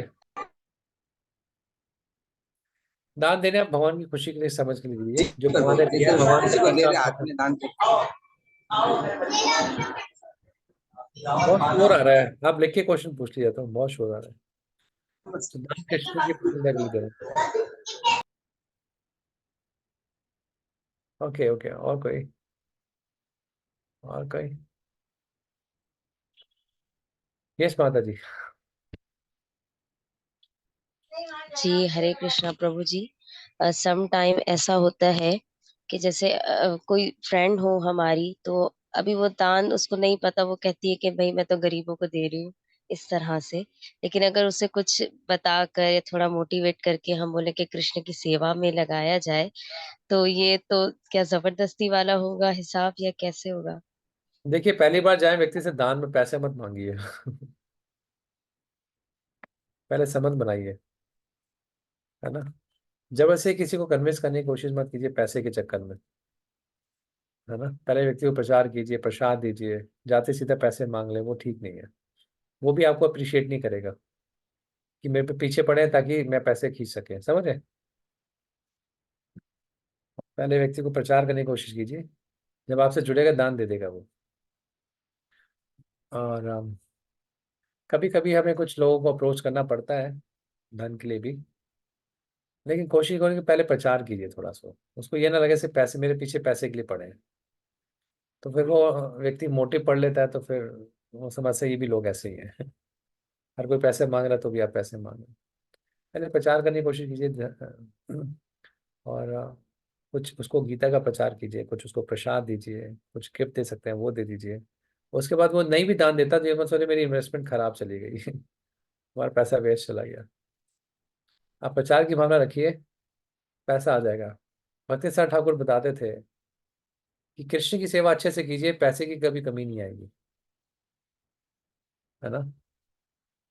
तो पैसे के पीछे लोगों को नहीं भागना चाहिए। श्री कृष्ण की सेवा कीजिए, पैसा अपने पास, आपके पास चलता है। ठीक है, अगर कृष्ण संतुष्ट है तो इतना पैसा आएगा संभाल नहीं पाएंगे। ओके, हरे कृष्णा। और कुछ। चलिए, हरे कृष्णा। जगत गुरु श्री प्रभुपाद की जय। निताई गौर प्रेमानंद। तो कल हम मिल रहे हैं फिर 18वें अध्याय के लिए। अर्जुन को, है ना? कितनी क्लासेस हो गई टोटल हमारी अभी? पूरी भगवत गीता की प्रभु जी, या सिर्फ आपके सेशन की टोटल जो? टोटल टोटल मेरे वाले, मेरे सारे 2 मैंने अभी लिए हैं आजकल में, और मैं उससे पहले 3-4 क्लासेस ले चुका हूँ। 4 ले चुका हूँ पिछले सेशन। ज्यादा हो गई। एनी 6 हो से दो, ज्यादा क्लासेस हो, हाँ 2 क्लासेस और लगेंगे अभी, 2-3 क्लासेस। तो कोशिश करते 6 हैं से ज्यादा क्लासेस। हाँ थर्सडे एंड फ्राइडे को कोशिश करते हैं इसको खत्म करते हैं। ठीक है। अगर प्रभु जी उसको अगर मुकम्मल नहीं होगा तो सैटरडे को भी कर सकते हैं, अगर कंप्लीट करना चाहिए। अब मुझे लगता है 2 क्लास फ्राइडे के लिए सबके लिए कंफर्टेबल है फ्राइडे। कर लेंगे प्रभु, कर चलो लेंगे। मैं बताता हूँ, एक्चुअली मुझे भी देखना है प्रभु जी, मेरे। हमारे तो मंदिर में प्रोग्राम होता है, Friday program. Okay okay, Friday छोड़ देते हैं, फिर हम देखते हैं सैटरडे या मंडे देख लेंगे। ठीक है, कल तो क्लास है ही वैसे हमारी। ठीक है, चलिए, ओके, हरे कृष्णा। हरे कृष्णा प्रभु। हरे कृष्ण प्रभु, दंडवत प्रणाम। सरदास प्रभु जी की हरे जय। कृष्ण दंडवत जय आप विष्णु भक्तवृंद की जय हो। जय। हरे कृष्णा।